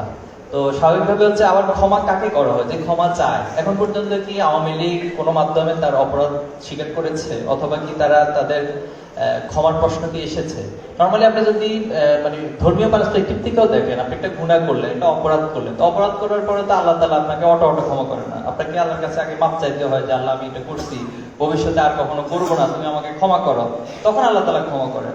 তা হাসিনা বা হচ্ছে আওয়ামী লীগ এখন পর্যন্ত তাদের যে আচরণ, তারা বরং সেটাকে বলতেছে যারা আন্দোলনকারী ছিল তারাই এই হত্যাকাণ্ডের সাথে জড়িত, এই ধরনের একটা অ্যাপ্রোচ তারা করার চেষ্টা করছে। তো সেখানে আপনি কোন দৃষ্টিকোণ থেকে ক্ষমার প্রশ্ন আসতেছে? বা তার মানে আপনি এটার বিপরীত স্ট্যান্ড নিচ্ছেন, ক্ষমা চাওয়ার কেউ বক্তব্য দিলে, কিন্তু জামাতের আমির যে বক্তব্য দিচ্ছে এটা কি আসলে তার পরবর্তী কিছু বক্তব্য যেটা মনে হয় তিনি কি এটা টার্গেট করছেন যে হচ্ছে এই যে হঠাৎ করে 5 তারিখের পরে এক অপরের ঘর বাড়ি দখল করা, প্রতিশোধ নেওয়ার জন্য আক্রমণ করা, এটা ঠেকানোর জন্য কি এরকম আমি প্রসঙ্গে বলছি যে জামাতের আমিরকে আমি সরাসরি এই কোশ্চেনটা করেছিলাম যে আপনি আসলে এই ক্ষমার প্রশ্নটা কেন বলেছেন? তো তখন তিনি বলছেন যে আমি কি এটা স্পষ্ট বলছি যে আমি ক্ষমা করে দিয়েছি? আপনি মিডিয়াতে এটা একটু দেখবেন, এটাকে টুইস্ট করা হয়েছে, কিছুটা ম্যানিপুলেট করা হয়েছে। তো উনি যেটা এসেছেন সেটা তিনি বলেছেন যে আমরা এই ক্ষমা দ্বারা এটা বোঝাচ্ছি যে দলীয়ভাবে, যেমন ছাত্র শিবিরের উপর অনেকে হামলা করেছে, তো এখন ছাত্র শিবির প্রত্যেকটা পাড়ায় পাড়ায় কমিটি গঠন করে যারা যারা হামলা করছে সবাইকে ধরে ধরে মারবে। বিষয়টা কি উচিত হবে আপনারা মনে করেন? কিন্তু সেম ওয়েতে ওনার বক্তব্য হচ্ছে উনি সেটাকে মিন করেছেন যে জামাত এখন এভাবে করবে না, জামাতের উপর হামলা হয়েছে, জামাত প্রত্যেকটা ইউনিটকে দায়িত্ব দিয়েছে তোমরা ধরে ধরে বিচার কর না, বরং রাষ্ট্র বা যেটা আমাদের আইন আছে, আদালত আছে, তারা বিচার করবে। এবং তিনি এটাও বলেছেন যে তিনি তার উত্তরে যেটা বলেছেন যে যারা ভিকটিমস হয়েছে তারা যদি আইনি সহায়তা চায়, জামাত সেখানে আইনি সহায়তা করবে। এবং ছাত্র শিবির আমরা ছাত্রদের জায়গা থেকে এই প্রস্তাবটা আমরাও বলেছি, ইতিপূর্বে কয়েকবার বলেছি, বিভিন্ন জায়গায় বলেছি, যারা ভিকটিম ছিলেন তারা যদি কোনো আইনি সহায়তা চায় ছাত্রদের জায়গা থেকে, শিক্ষার্থীদের জায়গা থেকে, ছাত্র শিবির সেখানে সহায়তা করবে। মূলত বিষয়টা এমনটাই ছিল। অসংখ্য ধন্যবাদ। আমরা এরপরে যাবো শিশির মনিরের কাছে। ওনার কাছে প্রশ্ন হচ্ছে, শিবিরের সংবিধানের এক্সপ্লেনেশন একজন দিয়েছেন, সেটা হচ্ছে এখানে এক্সিকিউটিভ কাউন্সিলকে অনেক বেশি পাওয়ার দেওয়া হয়েছে, প্রেসিডেন্টকে এম্পাওয়ার করা হয়েছে, যেটা ফ্যাসিজম ক্রিয়েট করে। শিবিরকে আদৌ ফ্যাসিজম ক্রিয়েট করে কিনা বা বেটার মডেল আছে কিনা, এটাকে আপনি কিভাবে জাস্টিফাই করেন? এই প্রশ্নটা যিনি করেছেন তিনি দেখবেন যে এই গঠনতন্ত্রের 25-এ বলা আছে শিবিরের কেন্দ্রীয় সভাপতি এবং কার্যকরী পরিষদের মধ্যে যদি টানাপোড়েন শুরু হয় তাহলে কি হবে।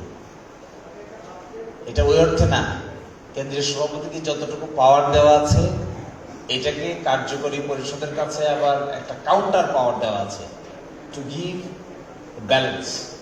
এই ব্যালেন্সের 25-এ বলা আছে যদি কোনো ব্যাপারে কেন্দ্রীয় সভাপতি এবং কার্যকরী পরিষদের মধ্যে মতবিরোধ দেখা দেয় এবং যদি একে অপরের রায় মেনে নিতে না পারেন তাহলে চূড়ান্ত সিদ্ধান্ত সংগঠনের সংখ্যাগরিষ্ঠ সদস্যদের মতামত অনুযায়ী গৃহীত হবে।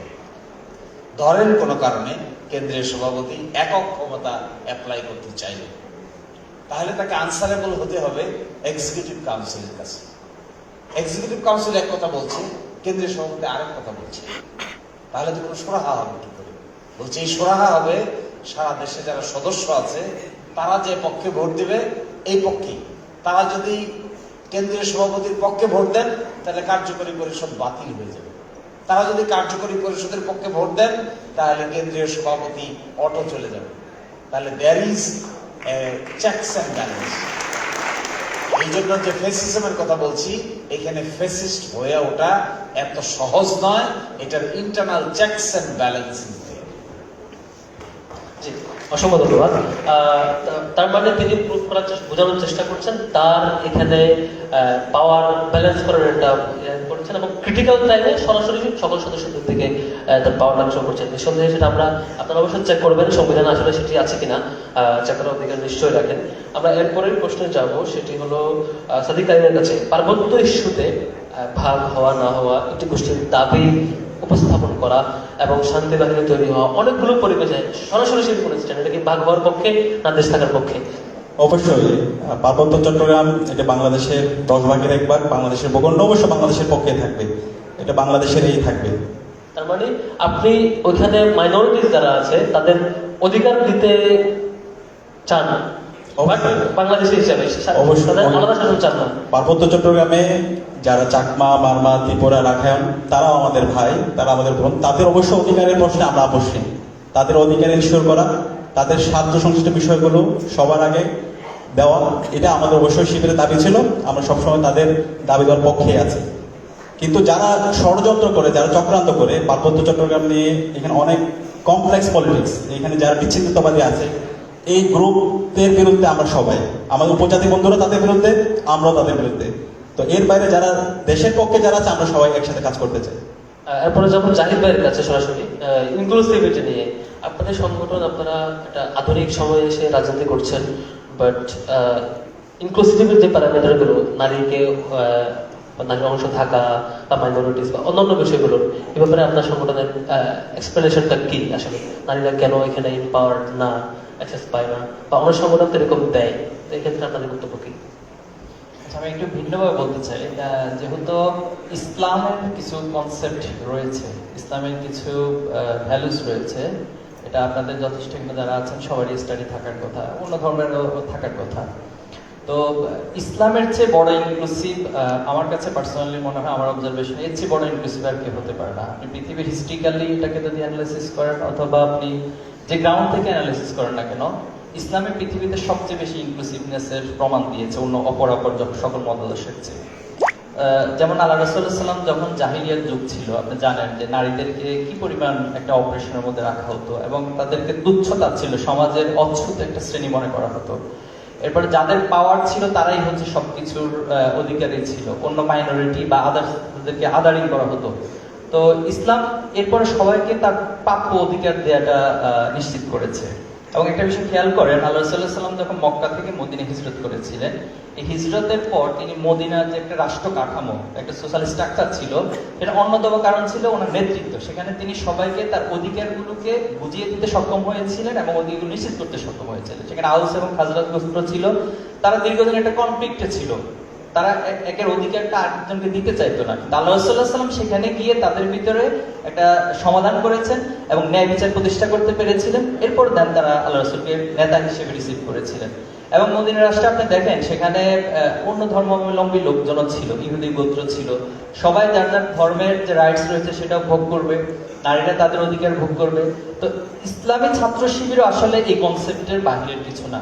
এখন আপনি যদি মনে এই প্রশ্ন তুলেন যে ছাত্র শিবিরের মধ্যে নারী নাই কেন, এই জন্য তারা ইনক্লুসিভ না, তো এক্ষেত্রে আমি বলবো যে 242 জনের যে কমিটি, সেখানে কয়জন নারী আছে? সেখানে যদি আপনি খোঁজেন, আপনাকে সার্চ ইঞ্জিন দিয়ে খুঁজতে হবে, 10 জন বা 12 জন পাবেন কিনা আমার সন্দেহ আছে। তাহলে এটা কি এটা ব্যালেন্স হলো? এটা তো একটা মারাত্মক লেভেলের, মানে নারীর অধিকারের কথা বলে তাকে মারাত্মক লেভেলের একটা বৈষম্য আপনি করলেন।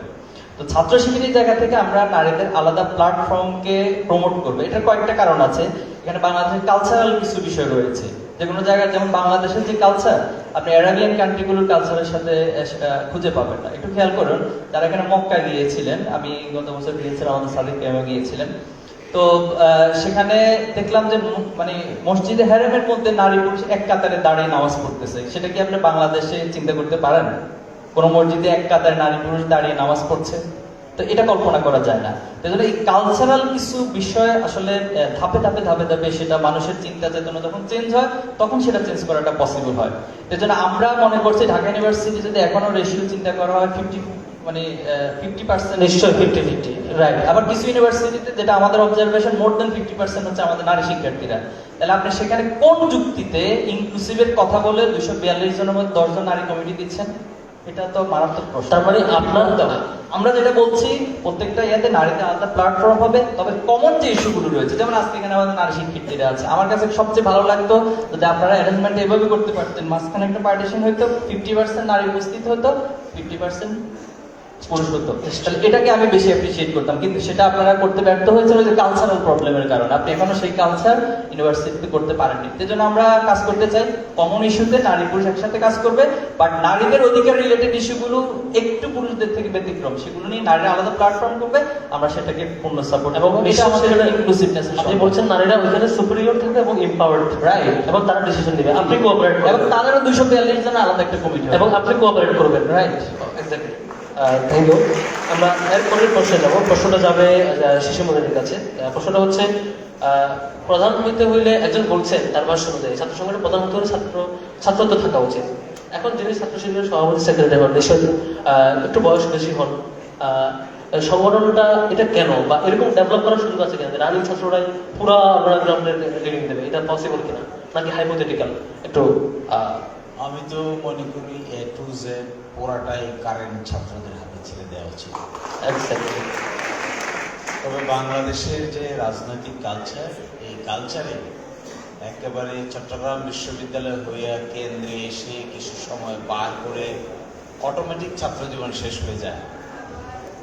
একটু লাউডলি বলতে হবে। তো আমি বিশ্বাস করি, আমি always I think the student politics should be governed by the students only, এবং তবেই ছাত্রদের ছাত্র সুলভ মানসিকতা থাকে। এটা একটা টেন্ডেন্সি ব্যাপার, এটা টেন্ডেন্সি সবার হয়ে ওঠে না।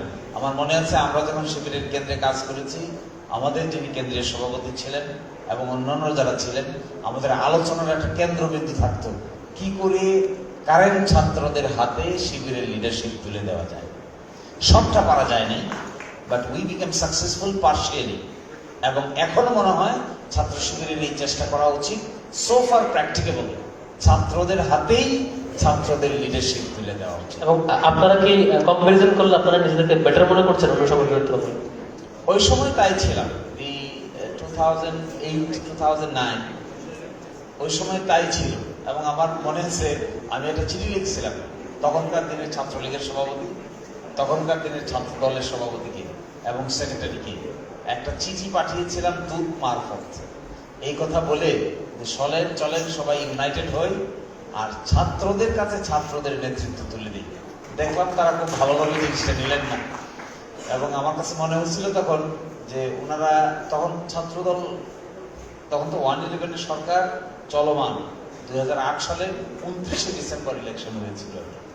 তো এগুলো থেকে এই জায়গায় যদি আসা যেত না তাহলে golden period of student politics হতো, যদি ছাত্ররা ছাত্রদের রাজনীতি নিয়ন্ত্রণ করতে পারত। সহজ হবে না, but we have to struggle day by day. হয়তো পসিবল হবে। আই এক্সপেক্ট ছাত্র শিবির এই ক্ষেত্রে এক্সাম্পলারি, উদাহরণস্বরূপ নতুন নতুন দৃষ্টান্ত স্থাপন। অসংখ্য ধন্যবাদ। আমরা আসলে আমাদের প্ল্যান ছিল 10:30টার মধ্যে আমরা প্রশ্ন উত্তর শেষ করব। আমাদের হাতে 1 মিনিট সময় আছে, সেই হিসাবে সেই প্রশ্নটি আমি জানি না মডারেটর হিসেবে নিরপেক্ষতা বজায় রাখতে পেরেছি কিনা। আমার সর্বোচ্চ চেষ্টা ছিল প্রশ্নটাকে কঠিন করে উপস্থাপন করা এবং গুরুত্বপূর্ণ প্রশ্ন উপস্থাপন করা। সর্বশেষ প্রশ্ন যাব জাকির ভাইয়ের কাছে, সেটি হচ্ছে আপনারা কি টপারদেরকে হাইজ্যাক করে কমিটিতে ইন করছেন নাকি আসলে জাহির ভাই কাছে যাচ্ছি। সেটা হচ্ছে আপনার ঢাকা ইউনিভার্সিটি কমিটিতে সাংগঠনিক সম্পাদককে দেখা গেল যে তিনি ফার্স্ট পাস, আরেকজনকে দেখা গেল তিনি গোল্ড মেডেল পেয়েছেন, সভাপতিকে দেখা গেল সেক্রেটারি রেজাল্টটা তখন পাবলিশ হয় নাই, যদিও তার রেজাল্ট ভালো ছিল। তারপর হচ্ছে সভাপতির রেজাল্ট তখন থার্ড উপস্থাপন করা হয়েছে। তার মানে কি হঠাৎ করে হাইজ্যাক করে নিয়ে আসছেন নাকি এখানে কি মেকানিজম আছে কাজের মধ্যে? এটা ক্লিয়ার করবেন এক্স্যাক্টলি, তারা আসলে ক্লিয়ার করতে চায় এখানে কি মেকানিজম ছিল। জি, ধন্যবাদ আপনাকে। আসলে এখানে রেজাল্টের ক্ষেত্রে শিবিরের একটা ইনক্লুসিভনেস আছে, যে বারবার আপনি ইনক্লুসিভ বললেন না। তো এখানে শিবির আসলে অনেকগুলো ক্রাইটেরিয়ার মধ্য দিয়ে নেতৃত্বটা তৈরি হয়। তো মেধাবী এবং মেধার আসলে বর্তমান সময়ে এসে যদি আমরা চিন্তা করি, দেখুন এখানে অনেকে যে সাংবাদিকতার সাথে জড়িত আছে, তো এই যে আপনি আপনার পেশাতে কতটা ভালো এবং কতটা দক্ষ, এটা কিন্তু একটা মেধার পরিচয়। বর্তমানে আপনি দেখেন যারা ফ্রিল্যান্সিং করে, হিউজ একটা জেনারেশন কিন্তু ফ্রিল্যান্সিং করে সে বাংলাদেশকে অনেক উপকার করতেছে এবং বিশ্ব ওয়ার্ল্ড ওয়াইড কিন্তু তারা একটা অবস্থান তৈরি করে আছে। এজন্য মেধার আসলে সংজ্ঞাটা কোনো একটা শব্দ দিয়ে বা শুধুমাত্র অনলি রেজাল্ট দিয়ে আমরা এটাকে মিন করি না। তবে হ্যাঁ, এটা একটা গুরুত্বপূর্ণ পার্ট এবং সবচেয়ে গুরুত্বপূর্ণ পার্টও আপনি বলতে পারেন প্রায়োরিটি বেসিস ভিত্তিতে। তো এক্ষেত্রে শিবিরের টোটাল কার্যক্রমগুলো ওরিয়েন্টেড হয় মেধার চর্চার মধ্যে দিয়ে। এই যে আপনার সিলেবাসের কথা বলছেন, আরো অনেকগুলো বিষয় আছে, আমাদের প্রোগ্রামগুলো ওইভাবে ডিজাইন করা হয়। এক্ষেত্রে যিনি মেধাবী আছেন ওনাকে আরো কিভাবে মেধার স্বাক্ষর রাখা যায় সেটার জন্য আমরা চেষ্টা করি। আর যারা একটু কম মেধাবী আছেন, অর্থাৎ আপনাদের সংজ্ঞান যেভাবে দেখবেন সেটাকে আরো কিভাবে সান্নিধ্য করা যায়, মূলত আমরা এই বিষয়গুলো খেলি। আর আমাদের রেজাল্টের ক্ষেত্রে একটা কমন সেন্স হচ্ছে বা কমন ডিরেকশন হচ্ছে, যিনি যে লেভেলটাতে আছেন কখনো সেখান থেকে যেন নিচে না যায়, বরং সেখানে থাকবেন, সেখান থেকে উপরে যাবেন। অ্যাটলিস্ট যদি সেটাও না পারেন তাহলে আপনার আগের রেজাল্টটা যেন ধরে, তবে নিম্নগামী না, মানে মোটিভেশন। লিডারশিপের রেজাল্ট ফ্যাক্টর না, বাট এখানে কাজ করার পাশাপাশি তিনি রেজাল্ট ধরে রাখার মতো কালচার, একটা অর্গানাইজেশনাল কালচার ডেভেলপ, এটা আমরা কন্টিনিউয়াসলি তার মানে রেজাল্ট থাকতেও পারে না থাকতে পারে, বাট এনভায়রনমেন্টটা তাকে হেল্প করে রেজাল্ট তৈরি করতে। আমরা অডিয়েন্সদের উপকারতে বলছি, আপনাদের জন্য আরো চমক কিন্তু অপেক্ষা করছে। অনেকে চলে যেতে যাচ্ছেন, চলে গেলে চমক নিশ্চয়ই মিস করবেন। আমি একটা প্রশ্ন না করে লোভ সামলাতে পারছি না, সেটাও জাহির কাছে করবো। আপনারা কি শুধু মাওলানা মওদুদের বই পড়ান আসলে সিলেবাসে? আর কয়েকটা স্কলার নাম বলেন তো যাদের বই আপনারা আসলেই পড়ান। আপনি তো 81টার মধ্যে 26টাই বলেছেন যে এখানে মাওলানার বই, তো আরো তো সংখ্যাটা ওইদিকে বেশি।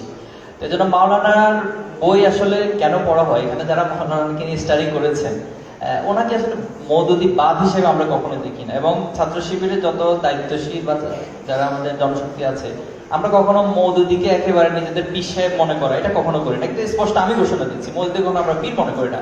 মওদুদির যতটুকু গ্রহণ করার যোগ্য আমরা মনে করি ততটুকু আমরা গ্রহণ। আপনি কি তার লিটারেচারকে ক্রিটিক করতে প্রস্তুত?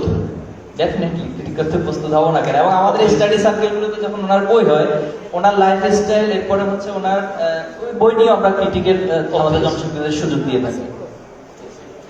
তার মানে আপনি আরো অনেক স্কলারের বই লিখেছেন যেগুলো হচ্ছে তবে মাওলানা মওদুদী অনেকগুলো ক্যাটাগরিকে কভার করে তিনি এটা আমাদের বইগুলো পর্যালোচনা করে এবং সবার মতামতের ভিত্তিতে ওনার চিন্তাশীলতাগুলো আমাদের জন্য প্রয়োজন এটা মনে করেছি দেখে আমরা নিয়েছি। তবে আমি যদি এভাবে অ্যানালাইসিস করি যে পুরো সিলেবাসটা যদি স্কুল সিলেবাস কলেজ সিলেবাস উচ্চতর সিলেবাস সাথী সিলেবাস সদস্য সিলেবাস সব কিছু কভার করলে এখানে কি নিশ্চয়ই অন্যদেরকে এম্পাওয়ার করা হয়েছে বেশি নাকি মাওলানা মওদুদীকে বেশি বলা যায়? আমি তো বলছি ভাই এখানে আসলে কারো এম্পাওয়ার করাও ফ্যাক্টর না আবার কাউকে ইগনোর করাও ফ্যাক্টর বাট এখানে ফ্যাক্টর হচ্ছে আমাদের নিডসটা কি আমরা সেখান থেকে খুঁজে খুঁজে সেই বিষয়গুলো তার মানে আপনি বিভিন্ন টপিককে কভার করার চেষ্টা করছেন যেভাবেই হোক আর ফরচুনেটলি হোক বা ফরচুনেটলি হোক যে মাওলানা মওদুদী এসব সকল টপিকে কভার করে বলেছেন বলে তার বইটা অ্যাড হয়েছে এরকম কিছু হতে পারে।